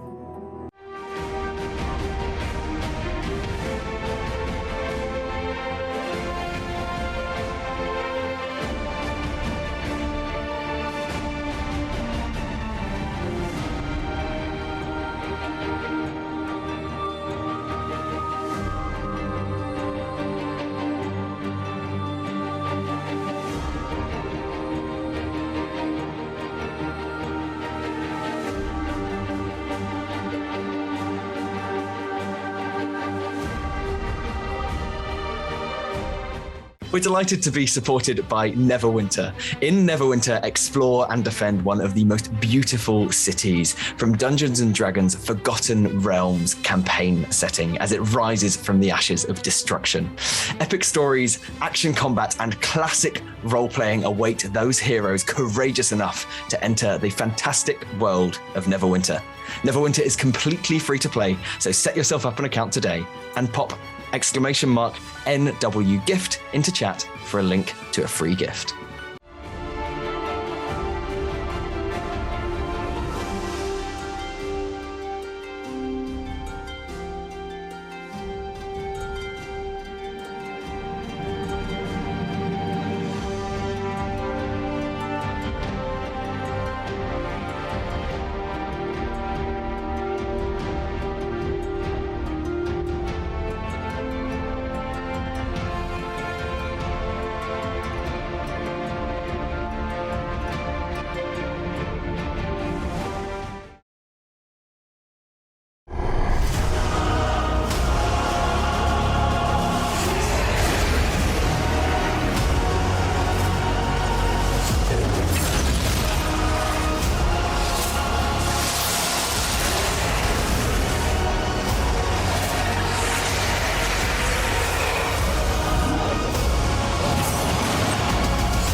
And welcome back. Hope you all had a lovely break. Clio's about to get into a one-on-one duel with a gem person, much like yourself, but who appears to be a bit more on the heavy butch variety.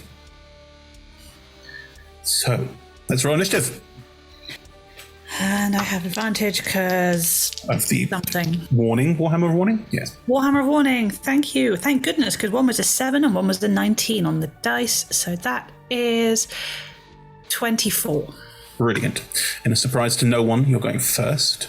What do you want to do? Because Clanger's just standing there watching you. People around, they're not cheering or chanting yet. They're just watching to see what will happen, because quite a few of them are probably thinking, "Will this be over quickly?" So I think up to you what you do. Clio is a bit wrong-footed by the we're not charging and swinging and yelling, and I don't want to get the etiquette wrong. Sure. So I think I can use a bonus action, then hold my action, can't I? Yeah. Can I? Great. Then I will Blade Ward as a bonus and hold an action. What's the visual on your Blade Ward? I don't know. Isn't that fun? We never talked about it. No. Yeah. It's got to be something fairly gemmy, given it's because I'm an Earth Genasi. Mm-hmm. But just having a little twiddle of a gem feels slightly dodgy. The gem's just like, they glow slightly. Yeah, I wonder if it is a quick, I think for Clio it would almost be a tick of just checking everything's there. Right. But a quick, run over maybe just the collarbone ones. Right. And everything just sort of dings a little. Mm-hmm. And you're holding your action. Mm-hmm. Cool. I do have my weapon drawn. That's fine. Clanger will see you do this, will raise an eyebrow slightly, and will hands across face, doing the same thing, and will then charge towards you. 30 feet he can cover, and he's fast. Like, he's big and bulky, but also there's a lot of speed in the legs. Where else would it be? And is going to sort of bound towards you, and is going to go for quite a heavy, like, Superman punch down across. I in no way clarified what I was holding my action for. You don't need to. You don't need to. If you tell me you're holding your action, I trust you. You tell me when the trigger hits. So it would have been if he starts attacking. Yes. But I'm very happy if he gets in before I do. Nope. That's a held action. Yes. Great. Just I didn't say, so I didn't want to be totally fine. Taking the mick. You are not. But you went first initiative. That's what held actions are for. I have +7 to hit. Yes. Isn't that 20, isn't it? Cool. Well, I'll be honest with you, Rebecca. I started this guy quite high because I knew this would happen. So go on, tell me what happens. Okay, so with a nat 20, that just does to... Well, it says each creature of my choice within 5 feet of the target. The target is within 5 feet of himself, but I'm assuming that's semantics, right? You can't be within 5 feet of yourself because that's within 5 feet of the target. If he's the target, you're within 5 feet of the target because he's the target. I'll ignore that cool thing that happens with a nat 20 then, and instead I just... You can describe the visual. There's a very nice boom visual as it hits as well, so go for your life. Okay, so I'll roll the damage first. Mm-hmm. That's a 3 and an 8, 11 plus 7... No, plus 5, so 16 damage. It's +7. It is +7? Mm-hmm. Why is it +7? What's your dex mod? I mean, it's a nat 20. It's a 20, so +5. +5, and then an extra 2 on. Why there be 2 on top? No, you're right. It's +5. So, how much is that total? So it was an 11 plus 5, so 16. 16 damage. Describe how you do 16 damage to this meat mountain. It's more metal. It's more metal than that. Like less of the metallic tinge to the skin that you have, but more just like chunks of gem protruding out of various bits. I think it does. It's one huge swing, two-handed, that does just go down, and that effect I want as it hits the ground, a slight like boom of the dust, the mud, whatever, just slightly sonically spilling out. Sure. And is that hitting him or is that pushing him back? Oh, I want to hit him. Okay, so as it comes... powering all the way down to the floor with it. As he comes across for the punch, and as he's about to swing across you, you swing down and just, like, deaden the momentum. So it's just, like, straight down into the ground. He takes the hit. As the momentum goes down to the ground, he will use it to spin out. Like, all the momentum goes in, and the back of his heel will come spinning up and try and go for the side of your head. Lovely. Also a monk. What do we have here? Non-natural 20. That will hit just. My AC is 19. As the heel comes up, it will hit you in the side of the face. Nice. My beautiful face. Your beautiful face. As it does, you know what? I'm going to let you roll these. Roll me a D10. Oh no. 9. 1, 2, 3, 4, 5, 6, 7, 8, 9. Roll me a Constitution saving throw. Oh no. Saving throw. I have +2 for con. 15. 15. Cool. The topaz gem in the foot that hit you in the side of the face, you feel a pulse of energy from it. You've never felt your gems do this. And the pulse of energy from it, you feel like it might have made you feel unwell, maybe be poisoned or something similar, but you avoid the effect and just take 10 points of damage from the scything foot that hits you in the side of the head. That half because of Blade Ward. Half because of Blade Ward.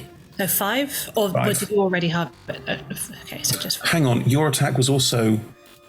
That's also half of the Blade Ward. Yeah, so 16. Yeah, that's fine. Oh, it's going to take a while. Okay, so yes, both of you have hit, and that was his action, but he's now standing within 5 feet of you. And the spinning kick and around means he's now sort of landed in there is a monk-like pose. This is definitely someone who is used to fighting with their fists, or someone who's used to fighting in close proximity like this. So he's definitely skilled. This isn't a big bruiser of fight. He's big and heavy, but he's also clearly a very skilled fighter. Clio, in contrast, is not. She has never been taught to fight. She is self-taught, so there is some timid flailing. Well, it is your turn now. What would you like to do? As she goes to hit, she'll go, I can't do that with mine. Will you teach me? And then, powering, I'm going to spend a key point to Flurry of Blows. Right. So 1 attack with the hammer of my Warhammer, then 2 unarmed strikes with the butt. Yes. I'm going to say that the duck dice is the hammer just for the... That is 14 plus 7, 21 to hit. Hits. And then I rolled a 15 plus 7, so that will definitely hit 22. Yep. And then I rolled only a 9 plus 7, so 16. Does not. How do you want the hammer strike? Because you've just smashed down with it. Do you want to, how do you want to hit with the hammer on the next strike? I reckon it's smashed down and it's hit the ground, so let's swing it up and go for an uppercut. As you swing it up, he will try and basically put his hands up to try and block the hammer, but the hammer is so... You can imbue it with such force and such energy that it will lift him off his feet as he tries to take, and instead takes the hit in the chest and holds it. What are your unarmed strikes? How are you doing the key strikes? So it will be the butt of the hammer. As so you I think swing up. swinging up, and then it's two-handed, so maybe spinning it in my hand to try and come back down again and clock him over the head and then upside the head, and one of those will miss. When he takes the hit up and tries to hold it back and is surprised by the impact of your strike, when it comes down again, the first one will glance off his head, and then the second one he will bat aside with the side of his hand. He's using the gems on him as basically small shields. So wherever he can, he tries to get one of the gemstones in the way to take the hit. They don't crack. They there's a crunching noise that you get from them, almost like the way where they're connected to the bone is impacted somehow, but it doesn't take any pain yet from that. So roll me the 2 damage, because 2 of them hit. Yeah. So the hammer was a 1d10 plus 5. That's 10, so 15. 15. Hang on, still blade warded, so 7. Yes. Yes, because he hasn't had an action yet. That's annoying. Yeah. And then my unarmed strike is a d4. Mm-hmm. Plus 5. 7 points of damage. Have you already halved it? No, it's a d4. 3. Yeah, no, I rolled a 2, so... Fine. Right, yes. He is managing to sort of block you better than other fighters you've experienced. This is someone who is trying very hard to do this, where he sees all of this happen and looks... There's a slight this person is more skilled than I thought they were. And in response to you saying, I don't mind, can you show me? We'll go... If we can after this, that would be agreeable. It's just... Cool, yeah. And we'll drop down into more of a boxer stance. And we'll step in underneath your hammer.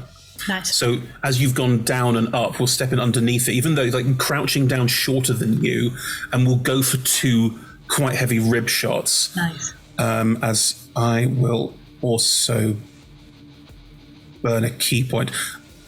Monk unarmed. I'm doing it slightly differently as a monk stat blocks, otherwise I have to keep track of way too much stuff. So it's going to go for 2 attacks this time. There we go. Right. Okay, that's an 18. That will not get through your armor class, but that is a 22, so it will. So I think as it goes in for the ribs, I think the first one you can dodge out the way of by just wiggling, but that means you will get harder hit by the second one. Nice. Can you roll me that D10 again, please? I don't like this ability. 5. 1, 2, 3, 4, 5. Okay, so you take 9 points of bludgeoning damage. Not halved. Not halved because you didn't blade ward this time. And one of the emeralds that is around the hand will glow slightly as the punch comes in. And as it does, you can feel it sapping some of your resolve. Please, -2 from your next attack roll. There's no save for that. There is no save for that. It's only a D4. It's only a D4. Should be fine. Okay. Yes. And after leaning in to get those 2 hits in, will step back again to make sure can block. Has a bonus action free, but that blade ward thing is limited. It is for him, not for you.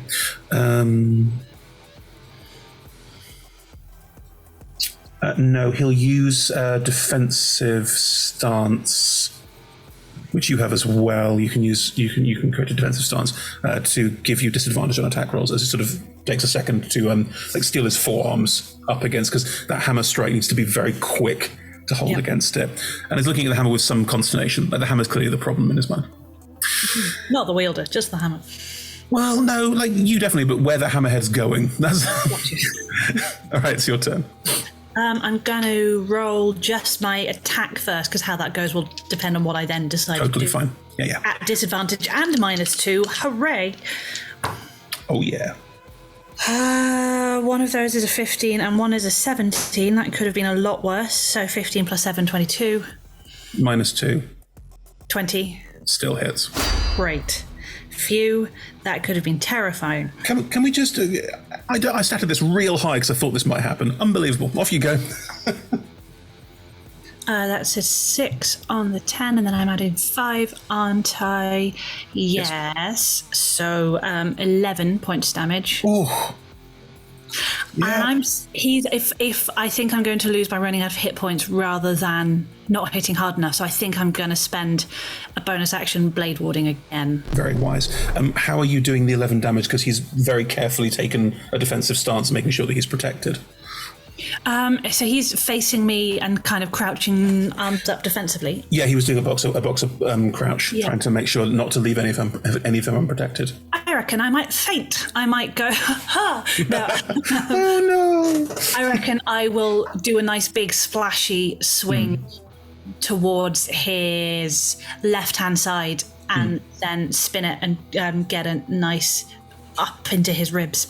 On his right-hand side. As you go in, because he's underestimating you. Not in like a, you're terrible at this, more in a, okay, you've got a hammer and you're getting some hits in, but you're also like, you are clearly young. But again, to his detriment, he goes, well, I'll just block the hit, gets his arm up, and uses the second to like prepare to grab the hammer or do something clever. And instead you swing it around and just into the side of the ribs. And you get a proper, like knocking all the breath out of the ribs hit, and he will slump down slightly because that's quite a hefty hit. Okay. He's not looking bloodied, I suppose. Very close to. Okay, good to know. Right. I think he's going to start panicking slightly because he wants to win. It's clearly like he's not going to throw it because he doesn't think this is silly. But he's you are more powerful than he anticipated, and is therefore going to use the second one of the key points I've got to do 2 attacks again, and is going to use the first one to try and grapple you. All that means is that your speed is reduced to 0. Mm-hmm. But if you are grappled at the start of his turn, it is bad for you. It's going to give you that now. But he's going to try and grab hold of you, I think probably by an extremity. So probably go for an arm or for a leg to try and keep a lock on you. And reasons why, if it works, will become apparent. So can you do a contested grapple, please? I'll roll athletics, and you can roll athletics or acrobatics. Doesn't matter which, that's a 1. Ooh. I only rolled 12. As you... will step forward and will basically grab hold of your arm and will then punch the outside of your elbow to try and snap the arm in. Okay. Yeah, it's a brutal hit, and it is very much, and you are grappled, so your speed is 0. Makes no difference because of what we're doing, but just so you know, it's bad if you don't break free by the end of next turn. Let me roll the hit to see how bad the arm is. I'm not going to break your arm. Thanks. That is a 18? To hit? Yeah. Misses. Yeah, not a good roll. As he punches on the inside, I'm trying to punch the elbow. I think like he'll hit the meaty bit. Like it won't actually do that much damage. It's like it won't actually impact that much. But it was trying to break your arm, and is now grappling your wrist on that side. Mm-hmm. Just so you know, it won't affect how you're to hit or anything like that. That's just a thing that makes something he can do next turn if you still are held.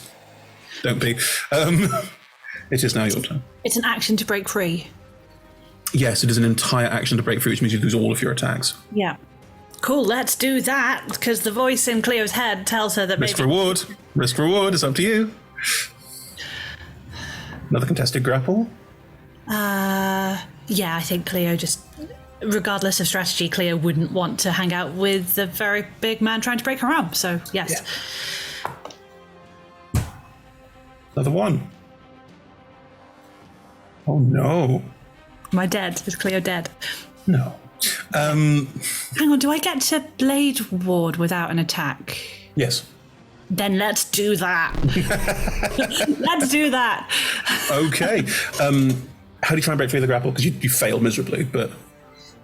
I think, again, Clio was very hands-off. She's very special. So she just has a slight, someone is touching me. That's not usual. Yep. And so it's just so surprised by this. I think probably she is he holding her hammer arm or her not hammer arm? You're two-handed with the hammer, so I guess dominant would have gone for the dominant hand. Okay, so in that case, I think Clio forgets that she has a hammer that she could maybe use to try and push him off, and instead just kind of goes, huh! Okay, yeah. You go, it doesn't work. No, you flail ineffectually at him and nothing happens. Cool. At the start of your turn, you are grappled. Fine. He is going to check the rules on this feat. Hang on. I have a Blade Ward. I might not die instantly. Always get this wrong.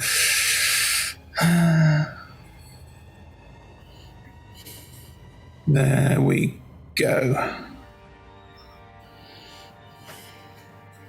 He is going to twist your arm out. Ow! And force you down to the ground.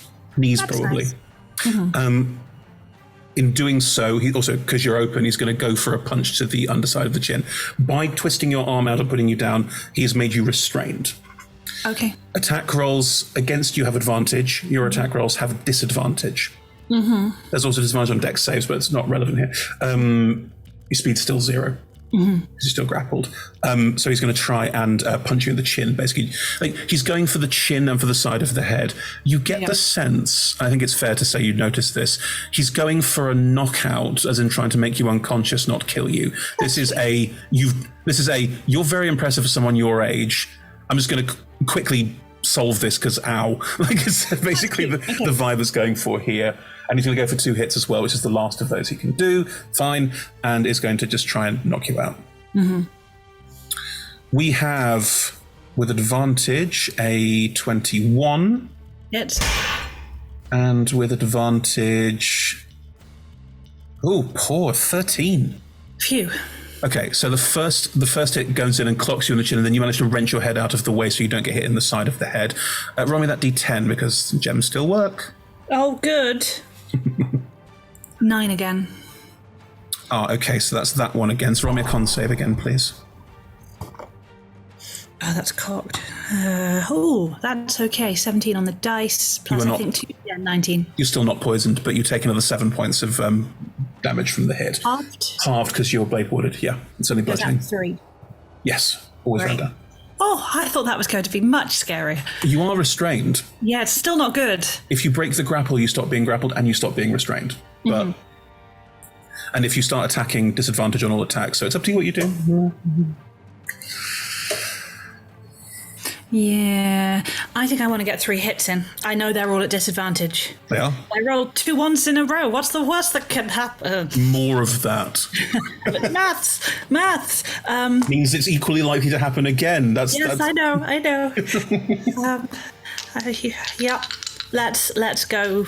I think, I wasted my whole turn last time. I don't want to do it again. Okay. At disadvantage, that is a 19 on my first attack. Yeah, of course that hits. I mean... Okay, well, the 16 missed, so I wasn't sure. Okay. A disadvantage of 19. Just fucking... I got a 14 and a 12, and I have a +7. Yeah, I know. Just, See, 12 isn't that... Okay, yeah. Can't catch a break, that's what... I rolled 2 ones in a row. I can catch a break, you're right. Shall I roll all of them, see if they hit, and then do damage? Yeah. Okay, so second one at disadvantage. Phew, that's not a 1, it's a 7, but the other one's a 4. That definitely misses. It's an 11 total. Yeah, that misses, yeah. And then that's another 1. Oh, no. Both of the unarmed miss, but... Your hammer hits when the hand is twisted around. How do you still hit with the hammer? I might remember at this point that I have 2 hands. For fairness' sake, I should only have it as a one-handed hit, though, shouldn't I? Rather than no, don't be silly. This is your hammer. I'll take it. So it's a D10. Do you want to? I mean, it's up to you, but I have a visual that I'd love to share with you if you're up for it, where this hand is holding the hammer and is being twisted out horribly. If you just go whoop and let it fall out of your hand and grab it with the other and just bat upwards. I really like that. I think Clio is getting savvier about fighting. She might even have oh no, it hurts. I've dropped my. There we go. Great. Yeah. Okay, so it's a D10 plus 5. Yeah. That's 10. So 15. Cold cocker. I'm still restrained and I don't have my blade ward up.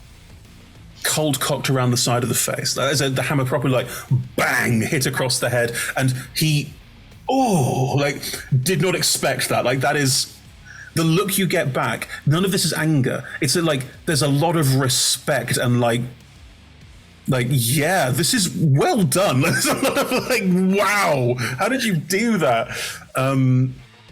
Okay. He can't technically grapple you more. But if he could, he would be trying to lock down the hammer. I think what I'll do is I'll define these 3 strikes as trying to lock down the hammer. So what it will be is trying to probably pressure pointing the other arm. So using fingers and probably some crystal ridges at various points to try and hit pressure points on the top of the arm to make you drop it. There is no rules way for you to drop the hammer. That's just the style of what we're going with. Seems fair. Yeah. Yeah. It's got 3 hits? Oh, it's not 3. Sorry, it's only 1 now. It's only one hit because I've used all those. You said 3. Yeah, it's only 1 now. Because sorry. But you have advantage. I have advantage on the 1, so I should hit with it at least. 19. That is my AC. That hits. I've got a +6 to hit. You'd think, right? I rolled 3 nat 1s. I can't do any more for you. I know. Okay, so that is what is that? That is 10 damage, and roll me that D10 again. 10 damage isn't great. No. I'm out, but it's starting to look dodgy. He's looking bloodied. Only bloodied or quite poorly? Quite poorly. That last hit was hefty. That's a 3 on the D10. 1, 2, 3. Oh, okay. I don't like it when you did that tone of voice. Rolling a thing. You get some temporary HP.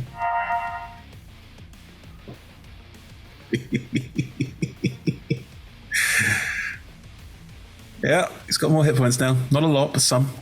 Okay. When one of the crystals, I think the big one in the head this time, glows a little, and you can see him taking a moment to draw some energy from that, which is fine. Okay. And I do have a bonus action left, which I will use to blade ward once more. Yeah. Okay. I've got very few of those left, but this seems the right time. Yeah. Okay, if I can see... Sorry, is it my turn again? Yes. If I can see that he's taken a moment and looks a bit healthier, then that is not a good time to be restrained. So I'm going to try again at breaking. Is it disadvantage?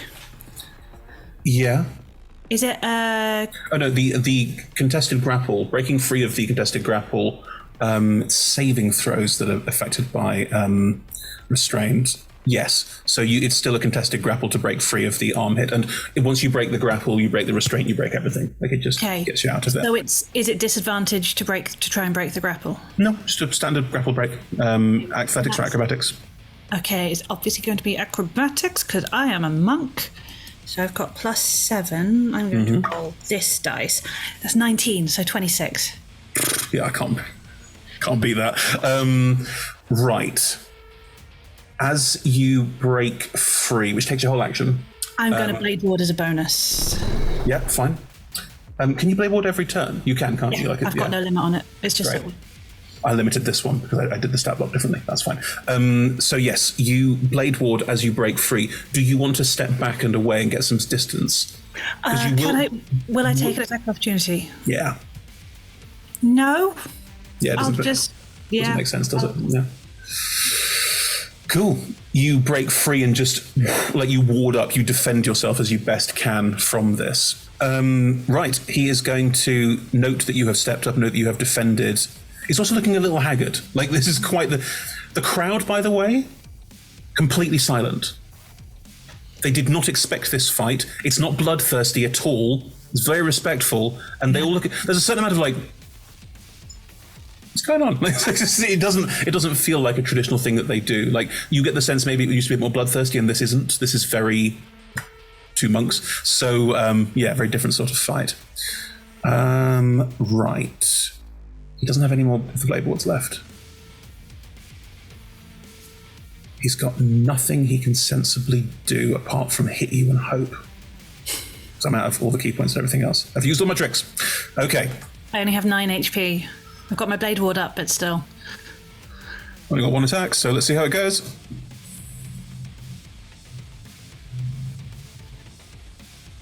Non-natural 20. That hits.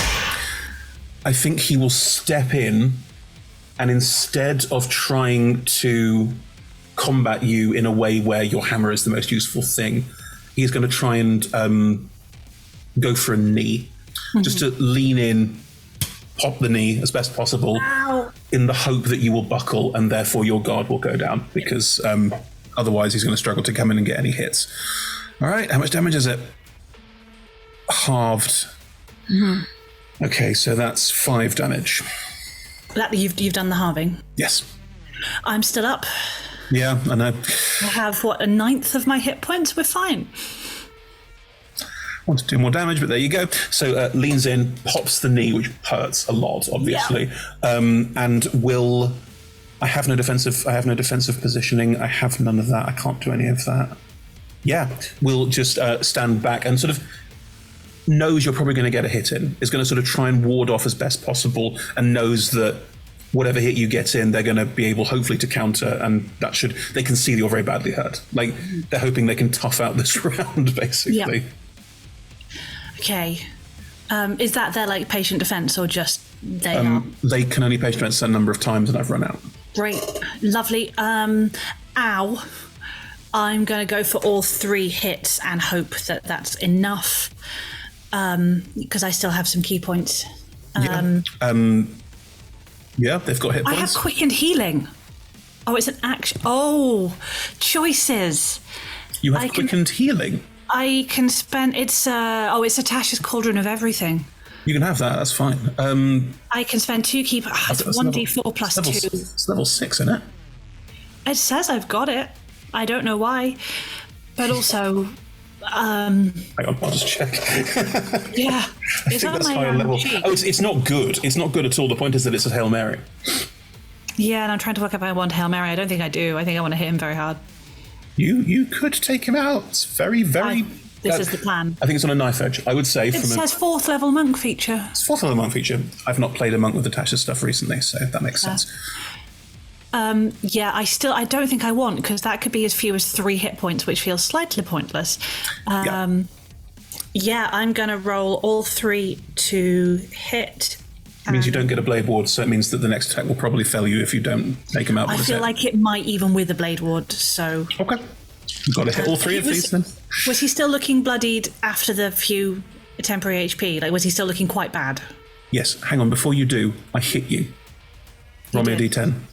Oh, I'm so sorry. No, my fault. I didn't say it. My fault. I think you did, and then we moved on. I got carried away. That is another 3. The 3 wasn't good. 10 HP. Bother. Made it harder. Roll badly. I'm saying nothing but what I roll. It's all behind the screen. Mm-hmm. Okay. Okay, this is where I really don't want more than that ones. Okay, I'm rolling all 3, and the purple one is going to be the axe. The hammer. That's my weapon, a hammer. Okay, this isn't too bad. The hammer is 19 to hit. Yes. Okay, then one unarmed strike is a 25. That's obviously fine. And the other one is an 18. Just hits. Ooh, so all 3 hit. Yeah, roll well. 20s. It's close, roll well. Yeah. Okay, so the hammer is a d10 plus 5. That's 11 points of damage for the hammer. You're halfway. Can I? No, I can, because I've got plus 5 on each unarmed, so... Yep. Yeah, I can, okay. That's a 4 on one of the d4 and a 2 on the other, so that's 6 plus 10, 16 points of damage on the 2 unarmed strikes with that key point. So 27 total? Yes. He had 25 hit points. Oh, I had 1 key point left. Are you trying to kill him or are you trying to knock him out? I will murder him ruthlessly. Cleo's been calling you. So much respect. Die. Yes! No, I will. I will get him with the hammer, and then it's embarrassing. Cleo doesn't want to embarrass him. Being punched out by a Disney princess is embarrassing.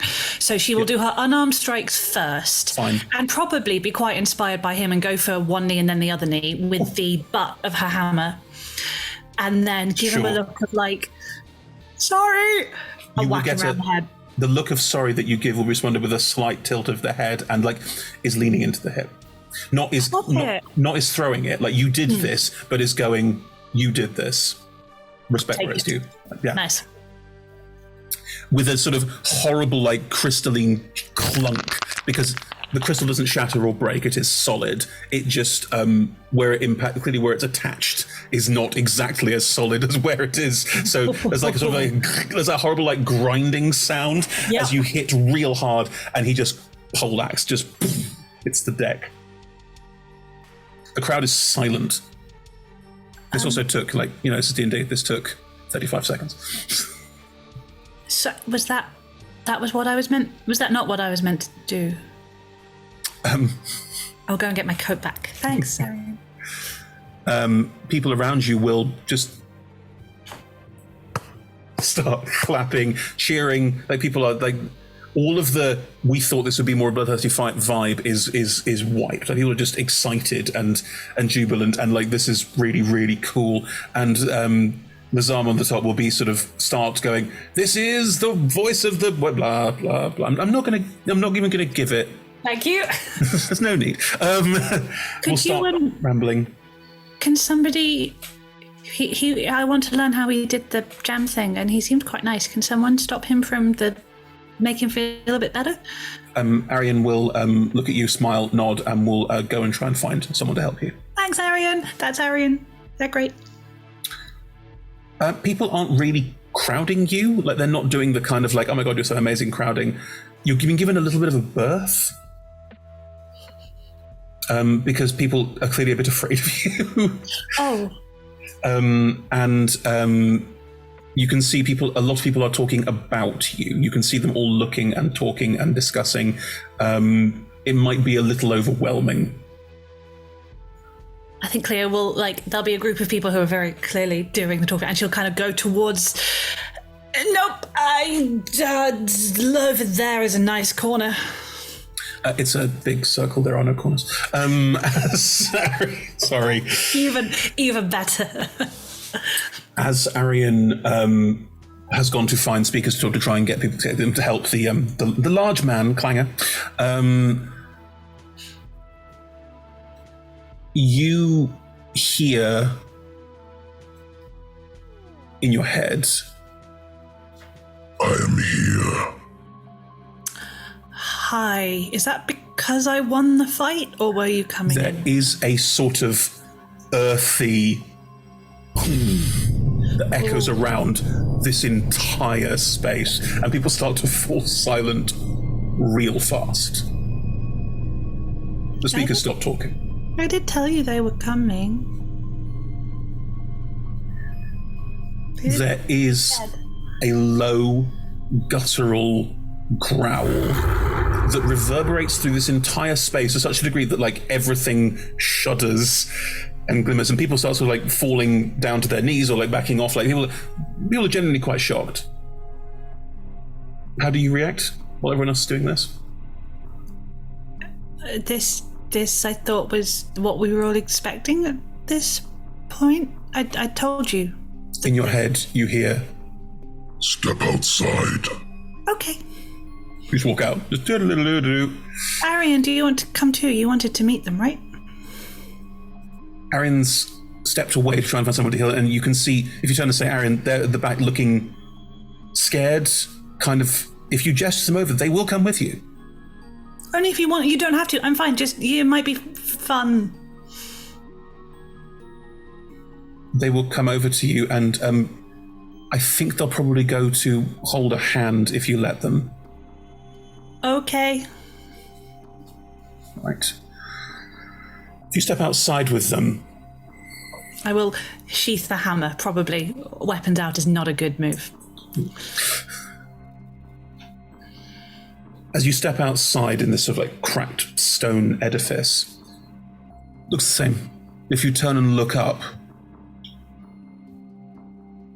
the top of the whole of this huge 500-foot tall stone pieces held together is entirely covered. A very large draconic shape is sort of curled around most of it. As you step outside, in your head you will hear, "You are here."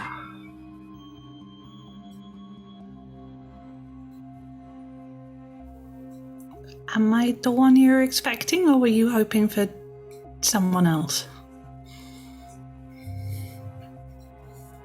Who is the other one? This is Arian. They helped me get here. I didn't know how to get to the ground. They got me here. They're very nice. Crawling off the top of this, but taking up nearly as much space as it, is the largest dragon you have ever seen. Uh-huh. They are old, incredibly old. They have all of the sort of some scales dulled by age, while underneath there's the glint of some more than that. Their coloration is golden. A lot of the texture of the skin on the outer sides is quite gem-like, a bit like your skin, a bit like the gems in yours. Some parts of it are a bit more sort of like bulbous, a bit like more like Clangor, but nowhere near to the extent of Clangor's like grotesque, like large size, much more in the element of yours. There's an air of darkness around them, like they're so big that they almost keep themselves in shadow. And as they move down towards you, moving a bit like a cat, that kind of stealthy pawing down the side of this humongous stone edifice, they will lean their head down towards Arian. And they do a quite strange thing. They lean their head down almost sideways, so that the eye can be close. And Arian's just there going, nip. It's just doesn't really know what to do. Is the head like the height of Clio? Is it that kind of Twice scale? the height. Oh, okay.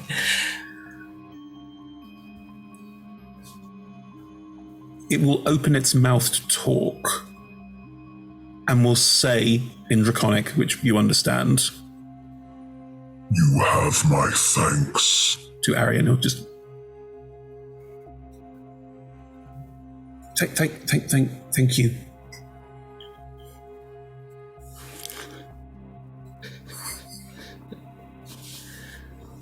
And they will reach up to their chest where the scales are a bit sort of more pearlescent and thinner, and will pull one off. Just ping. It is about the size of a hubcap, and they will lean down and give it to Arian to hold. "A sign of my favor." Just holding it. I don't know what to do with this, but this is okay. Thank you. Say thank you. Thank you. They will then reach down a hand and place it next to you. An invitation to step onto it. I will.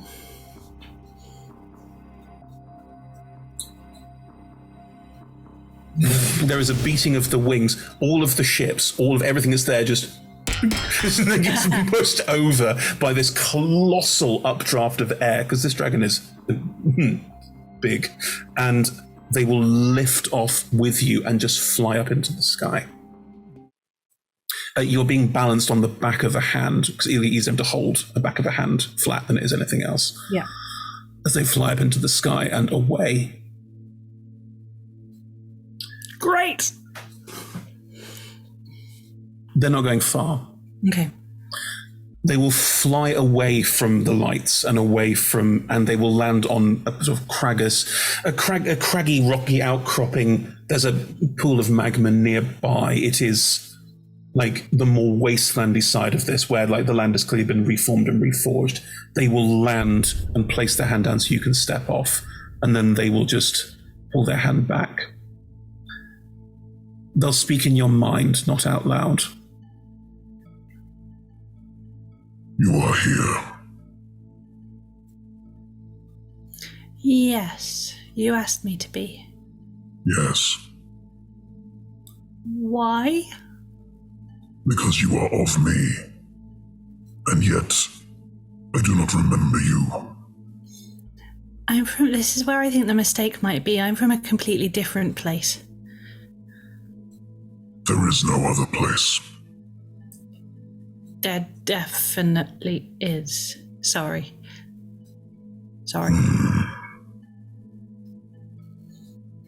Maybe I do not know all things, but regardless of where you are from, you are of me. Okay. How does that work? I don't know precisely. You carry the air of one of my favored.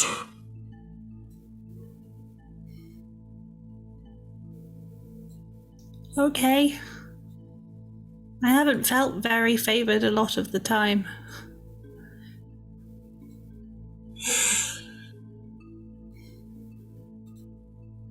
Understandable. What can I do?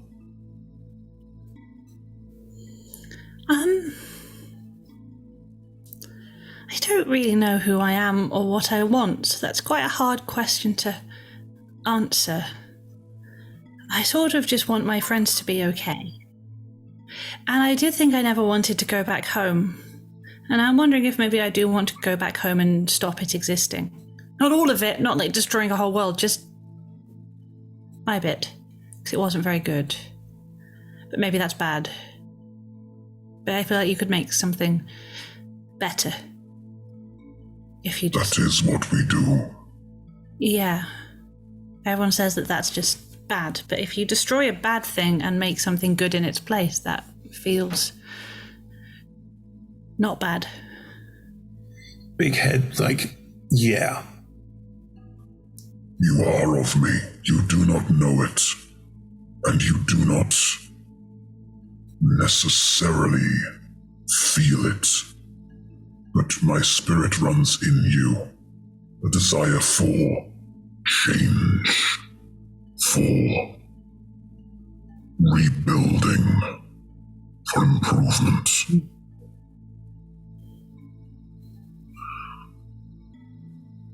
Who are your friends? They're up on Ulan. They came with me from the other world.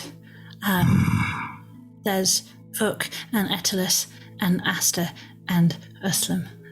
They're all very nice. No one's more nice than anyone else in particular. I do not know how I can help them. I don't either.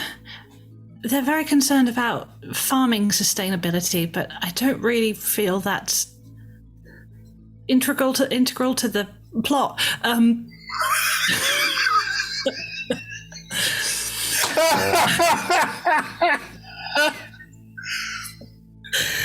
am interested in the growth of plants. Lots of them want to get home, and Vuk is dead and maybe doesn't want to be dead. And then Etelus now has a thing that means they can make anyone stay properly dead. And it's all a bit complicated. And we have a ship, which means if we want, we can just fly around buying and selling things. But I don't think that's really what we want. And we left some people behind on the sink, and we could go back and it's all very new. And you're very, very new and very big. And you're telling me I'm important, and no one's ever told me that really before. Other than like, oh, you're so important. But no one's actually told me I'm important. And so I don't really know what to ask for. And I feel like this is a once-in-a-lifetime opportunity that I'm now just wasting. And I'm now just talking more than I've ever talked in a very long time. And I'm sorry. Do not apologize. That's quite difficult for me. You are of me. You have power. Do you mean they're hitting people? No. Oh. If you talk, make them listen. How?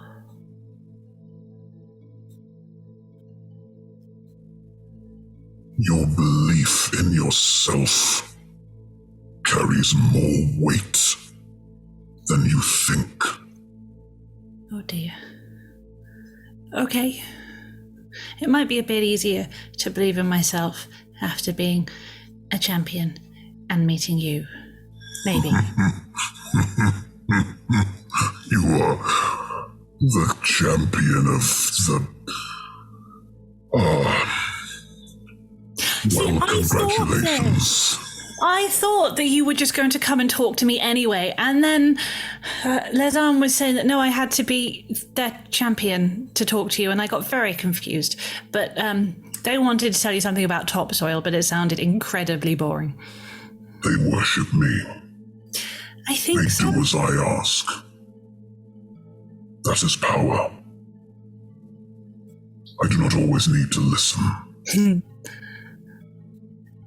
Yeah, maybe you don't always have to do what people want you to do. No, you should do what you want to do. Yeah. That could be fun. It is not just fun. No, sorry. I was thinking of some things. Do not apologize. Sorry. It is not just fun. It is your right. Your birthright.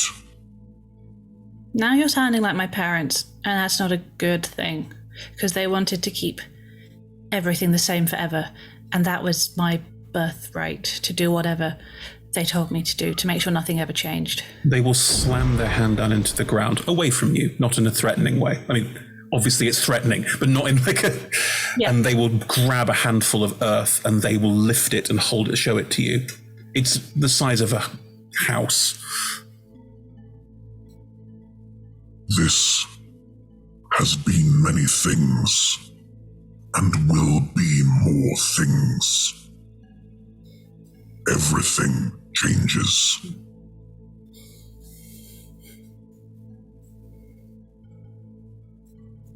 You have the power to change anything. Okay.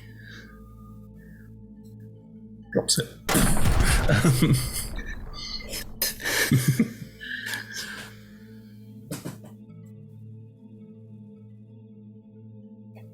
If you wish me to help your friends, I must know what they want. If you tell me what they want, I will help you. I want nothing in return. You are of me. Your success is my success. That's very lovely. Okay, and also some pressure. Okay. Can I go back and ask them what they want? We've had chats about what they want, not we're enlisting the help of the mighty World Devourer, or is it this is a one-off conversation? We are in communication. Okay. If your goals change, you can tell me. Okay.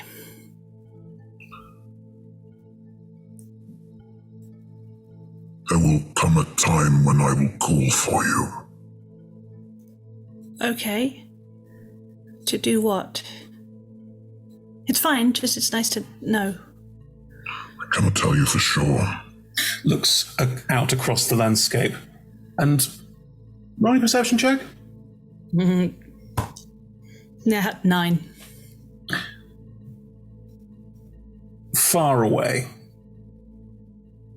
you think you see something bigger than this dragon moving. It looks like it's like walking. Like it's got 12 legs. And it's huge. It almost breaks the cloud cover. And it's smoky and foggy, so you can't see it in any great detail. The dead make a mockery of this world.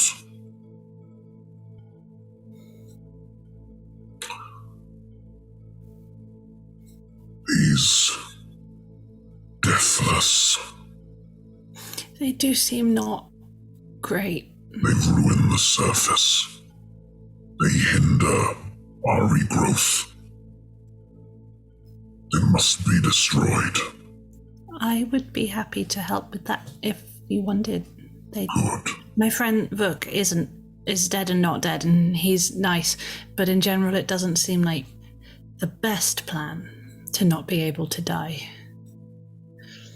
I pity your friend. Me too. But he is an abomination. Yeah.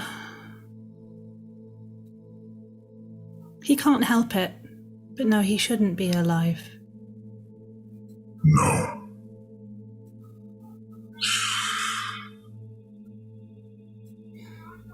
Setri, so-called angel of death, runs the deathless, seeks to continue life long after it has sort of ceased. He holds secrets that we need. I am good at many things. Finding out secrets is not one of them. Okay. I may need your assistance in that regard. That sounds all right. Good. Do you know anything about a key? What sort of key? One that lets you travel between worlds. Called a Gatecrasher's key?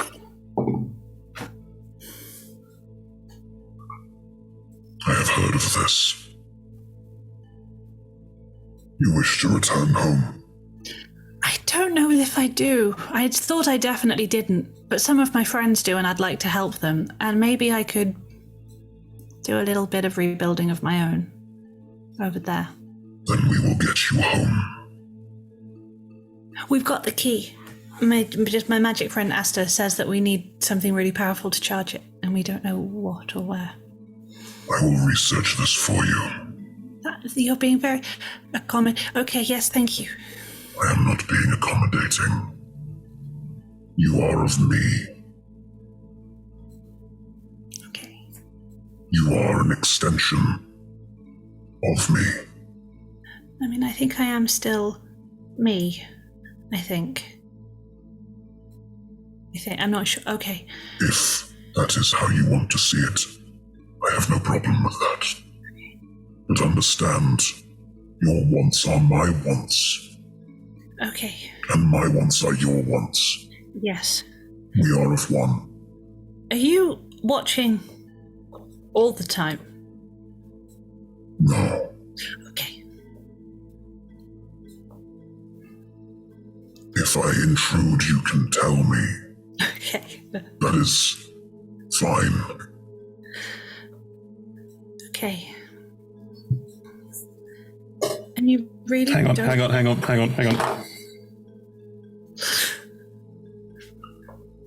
One of your friends is special to you. No. Absolutely not. Nope. Maybe. Perhaps. Might be. Everything I have ever done, everything I do, the world's destroyed, to be rebuilt. It is all out of love. Love for the people, love for their lives. Do not let it slip away. Okay. That's okay then. If I want to talk to you, do I just think really hard? Whenever you need me, I am there. And do I call you Oh World Devourer? There is no need for honorifics. Okay. I am of you. Okay. You are of me. Okay. This is fine. Yeah. This is not overwhelming at all. Okay.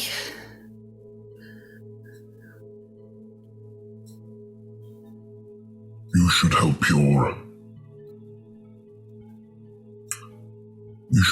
Clanger. He is also part of me. He seemed pretty nice. I wanted to go and have a conversation with him, but then we sort of... Yeah. I will tell him.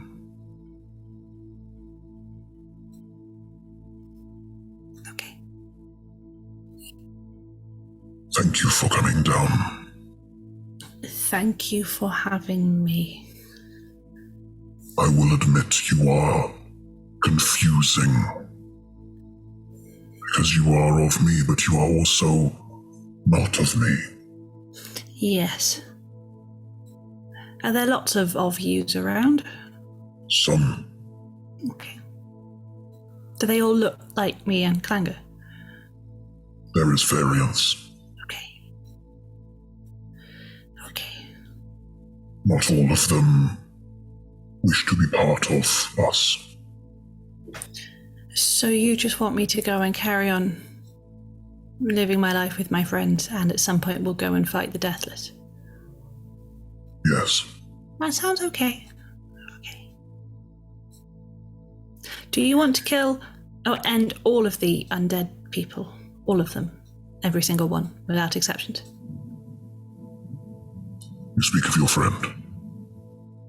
Yeah. I pity your friend. Me too. I do.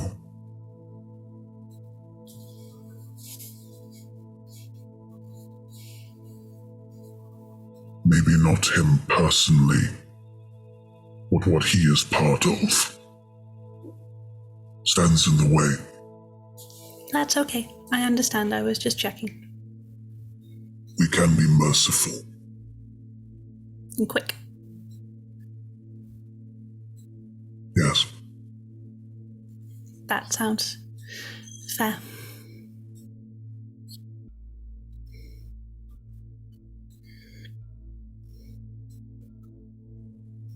Do not hide me from your friends.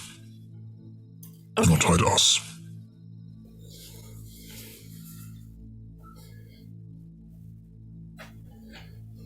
I am aware that I can be somewhat imposing. Mm-hmm.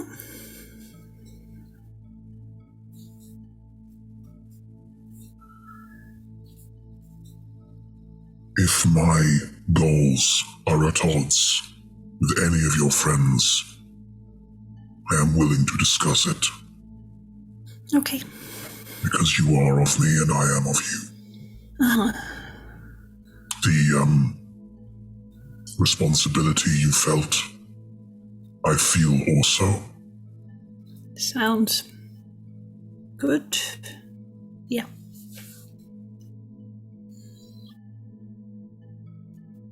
I would give you a boon before you depart. Oh.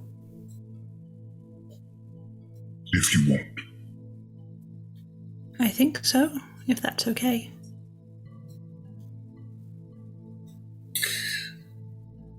They will put out a gigantic hand and put it in front of you. The intimation is they would like your hammer. Ooh. Okay. Yeah, I will put it down in their hand. As you place it in their hand, you will see that that shaping on the head of it that made it look like worked stone, that also makes it look a bit like a draconic eye, is very, very similar to this figure in front of you. Like, there's an element to which you look at it and go, this is something that almost I've experienced for a while. It doesn't feel too alien or too strange. Mm-hmm. They will hold it in their hand, and it glows. And then they will open their hand again. The size of a car, like you can just take it off it again. It is now a stirring Dragon's Wrath weapon.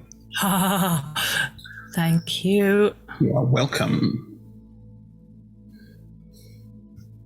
That's very exciting.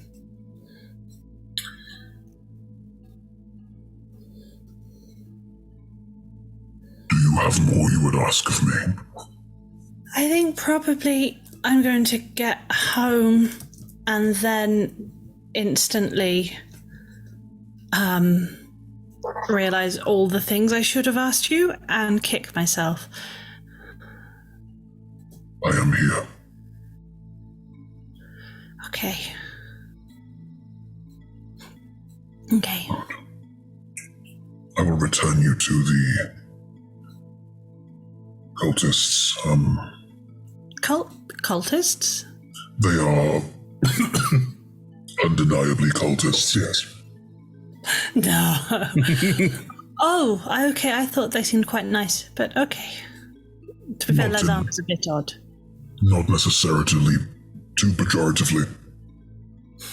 Okay. And if they need reassurance, tell them I am listening. Okay.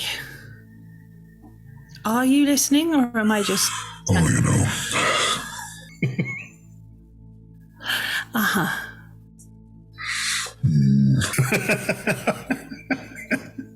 Amazing. Topsoil. Basically.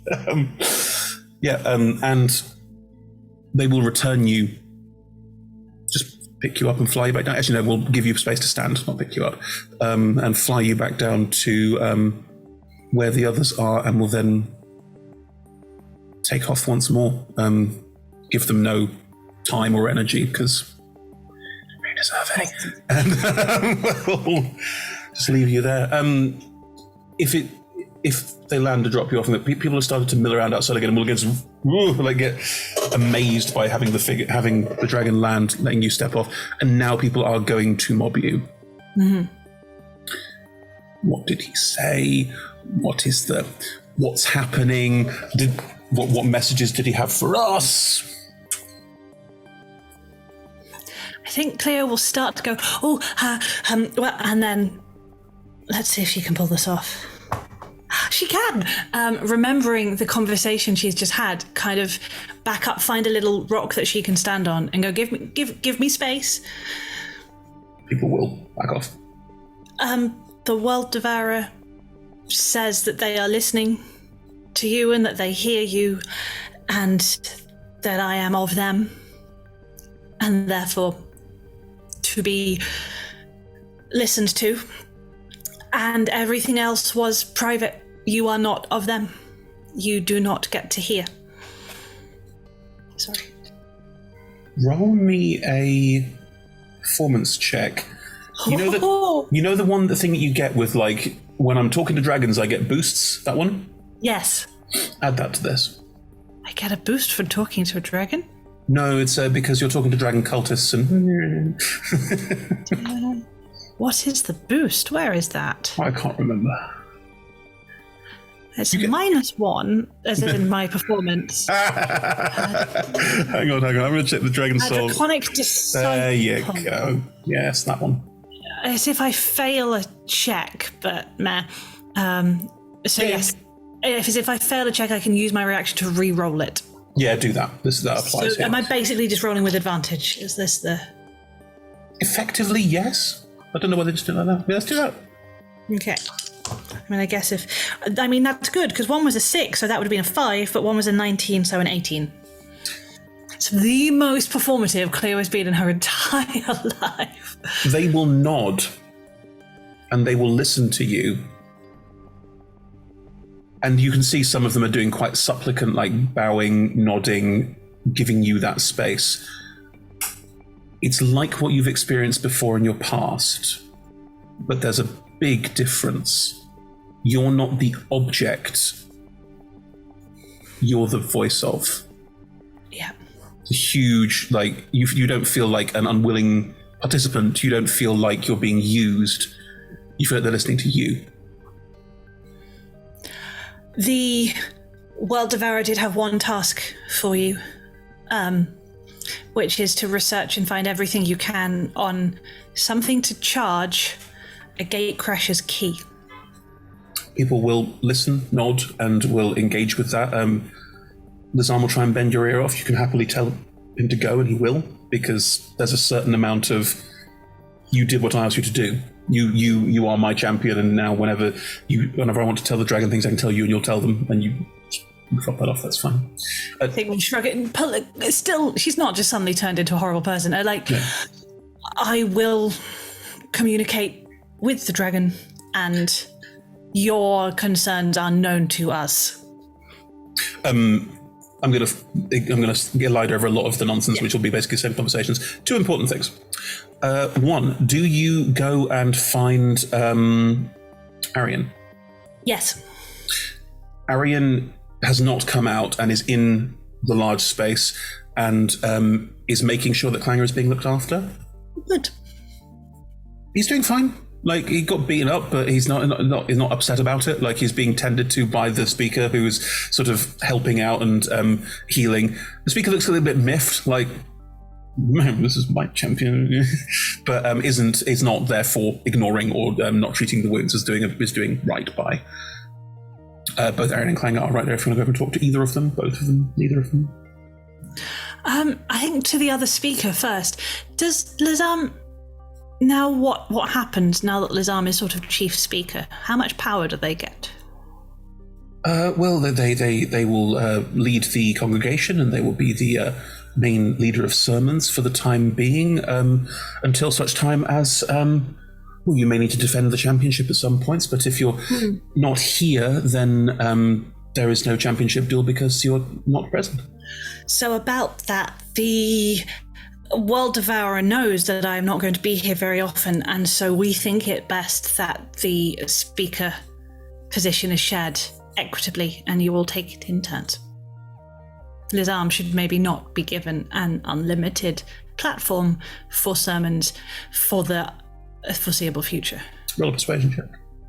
Do I get my advantage still? Yep, No? still dragon cultists, yeah. Amazing. Oh, I have proficiency, so it's a +1 instead of a -1. That's 15.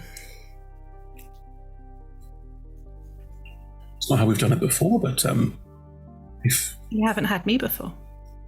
Yes, if the Devourer wills it so, then Devourer wills it so. Absolutely. Thank you, champion. You are...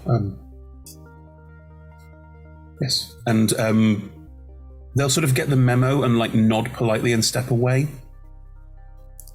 Are you okay? I'm sorry I hit you really hard. No, nothing to apologize for. That is a powerful hammer you have there. Yes, it was all the hammer. I had nothing to do with it. Please don't put yourself down. It's impressively used and wielded. Thank you. I taught myself how to do it. But you can do...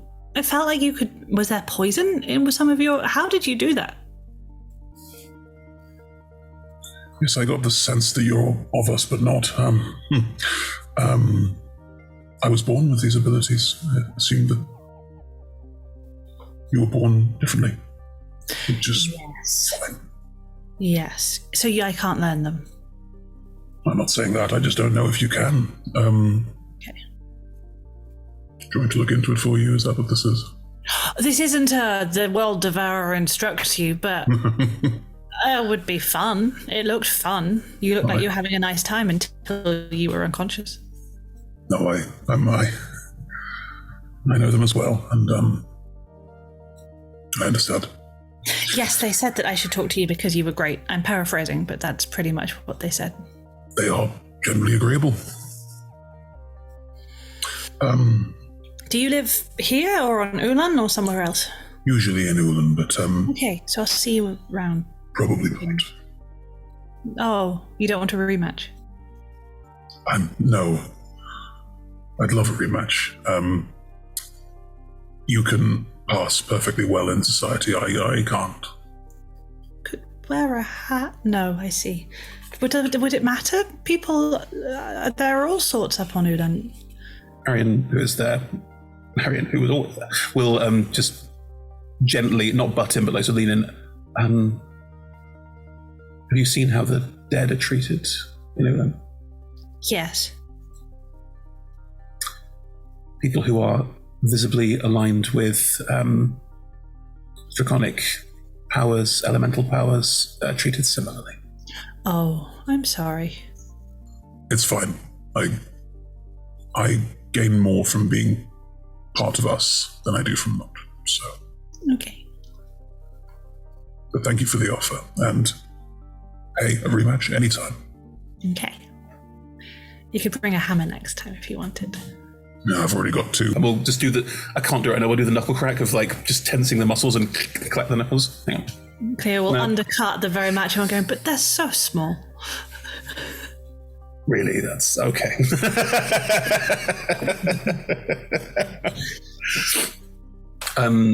Arian will sort of nod at you politely, like, that was amazing. Thanks. People always seem very surprised when I can hit people. That's not what I meant with the dragon. Not that you weren't amazing. Because I was, I think. Okay. You were. No, yeah. you absolutely... Okay, good. Sorry, I took a compliment for the first time ever, and then you didn't actually mean the compliment, and that's very embarrassing. No, I could have done, and I'd also think that. I just... Okay. Yeah, the World of Hour is amazing. Do you sell that? Do you keep it and display it as you are favoured? Do you make a lot of money? How does it work? Just holding it. Honestly, I have no idea. Okay. I mean, people are sort of looking at it very appreciatively and like, oh my god, it's so cool, but you don't know what. I'll have to ask people around here about what the best thing to do with it is, but I don't know. It's cool though. Yeah. You were great. Thank you. I'm tired. Are we staying here? Are we going back to Ulan? What? I don't particularly want to tell more people that the World of Hour blesses them. I feel like the message should have got round by now. If you want to return, let's return. Like, yeah, it's been... Yes, I could easily take you back whenever you want. And, okay. Yeah. Clanger will sort of, as you turn to go, Clanger will reach out a hand for a shake, for a... You're not about to, like, twist my arm behind my... No, okay. No. Good. Thank you That was painful. It was a good move. I'm going to use that one. Please do. And thank you for a great fight. Yeah. Maybe you can teach me how to do it properly. Arian will guide you out. You can easily get back into the balloon, which can easily reinflate and start going up again into the sky. Yeah. As the balloon is floating up,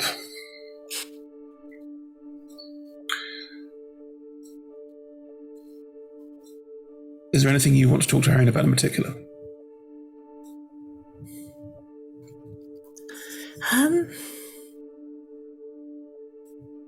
The fight against the Deathless that's coming. Are you going to be fighting? You said you weren't a warrior. I'd like to help. Okay. However I can.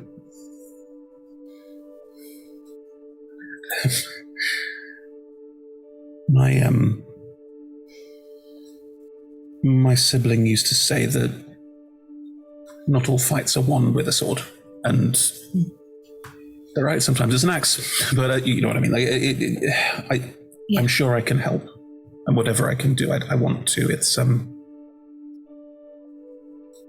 I know the dragon is no exceptions.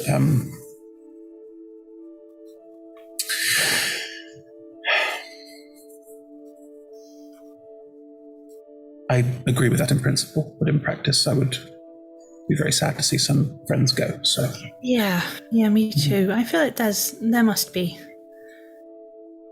a new one. Maybe we can heal them back to life properly if they're making everything new. I think that's what I want. That they don't go away. We can just make them properly alive again. That's probably in the hands of a different Archon. That might work. No, we're not meant to talk about them, are we? But Acknowledge they exist. They do all exist. That is a thing. We live in a world where our gods are real and walk amongst us.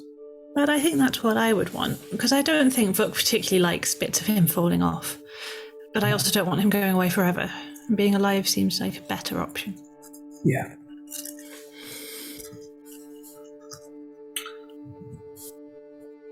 When we get back, can I buy you a drink or something? Oh, yes, I have money though. I can buy my own.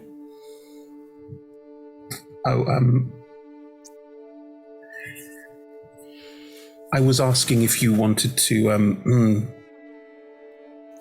go out for a drink. I was I was asking you out on a date. Oh. None and then two in quick succession is not fair.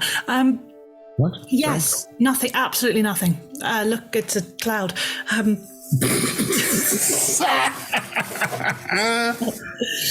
Yes, I think I would like that very much. Thank you. Great. Cool. Okay. We can talk about different things, not just dragon stuff. That might be nice. There's been a lot of dragon stuff today. Yeah. Just wasn't sure if you and that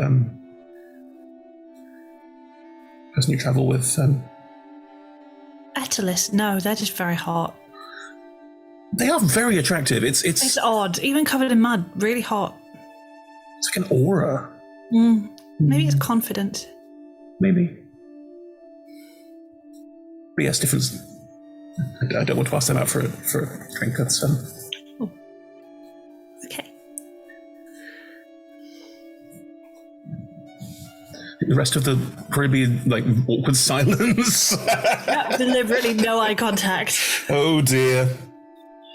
Oh, I feel bad for Tom. He's not even here. I'm delighted. We need to give him fodder for his poppetness. We can't ever allow him anything approaching a happy ending, because what would he do with that? But that's why I feel bad. I just want to give Tom some happiness. Give Tom's characters, apologies, some happiness. He brings it on himself. And we had a very nice flying day. You have to go close to happiness to then take it away. I feel bad now. You can return to them perfectly fine. If you return to the rooms, there is a note. But I think we'll cover that when you return to the game properly. Yay! Which I think should be next week.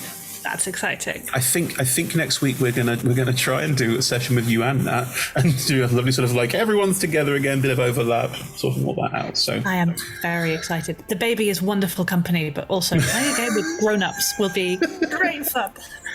Babies are good, aren't they? They're nice, lovely company, but they don't play D&D yet. No, ours in particular, I must say, is pretty spectacular. But yeah, grown-ups are also nice.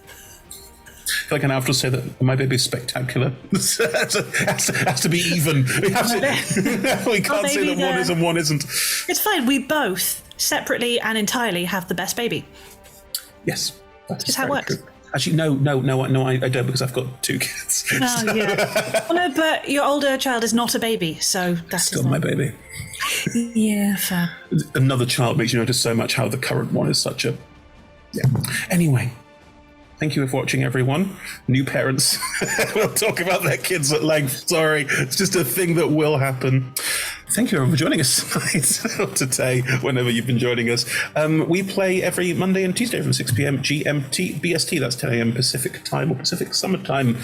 Actually, I think it's PT or Pacific Standard Time. I think that's how they do it, Americans. So on Mondays at the moment, we are doing 1 week on, 1 week off with us and I think we're probably out of Layla's campaign now and have moved on to Josh's campaign, which is A Murderous Symphony, which I look forward to seeing what Josh has done. I don't know a lot about it yet, because we're filming it quite a bit early. So we'll find out more about it when we get to that point. Then on Tuesdays, we're currently doing reruns. I think we have now moved on from Sea of Swords into Seeks of Elturel, so you can see Rebecca play Veracity. That's a long time ago, isn't it? That's Veracity's first outing as well, isn't it? It is Veracity's first outing. Wow. How time has flown here. Veracity is so great. Yes. But yes, that's on Tuesdays at the moment, where we're doing reruns of some of our longest running, biggest shows. And then on Fridays, we have our talk shows. Talking is a free action and talk together, where question lords take people through question dungeons, or we just chat about stuff. All of our shows are streamed at twitch.tv/RollTogetherRPG. You can find all of our content archived at youtube.com/RollTogetherRPG. And podcasts, there are podcast versions of all of our shows available. Just search for Roll Together RPG. A massive thank you to our sponsors, supporters, and the D20 Club on Patreon. You are marvellous and lovely. There's a link in chat. Do join them. Every penny, and I mean every penny, very much helps in making us do what we do. So thank you very much for that. Join us on social media. I'm old. I sort of engage with it as much as I can, but yeah. But there's other people who do. So join them on social media. They're great. With the company, like not just anyone. You can join anyone. I mean, you can talk to anyone on social media you want to, but Chris gives you permission. No, that's not permission. Not advocating for it either. Fine. We're on TikTok as well. I genuinely don't understand that, but Tom understands TikTok, so we're fine. Tom's the same age as me. Tom's younger than me. No, I don't have any more. Anyway, thank you very much for joining us, everyone, and see you all next week when the full cast are together once more. No, the week after. 2 weeks. Yes, in 2 weeks, full cast of Fracture together once more. See you all soon. Bye.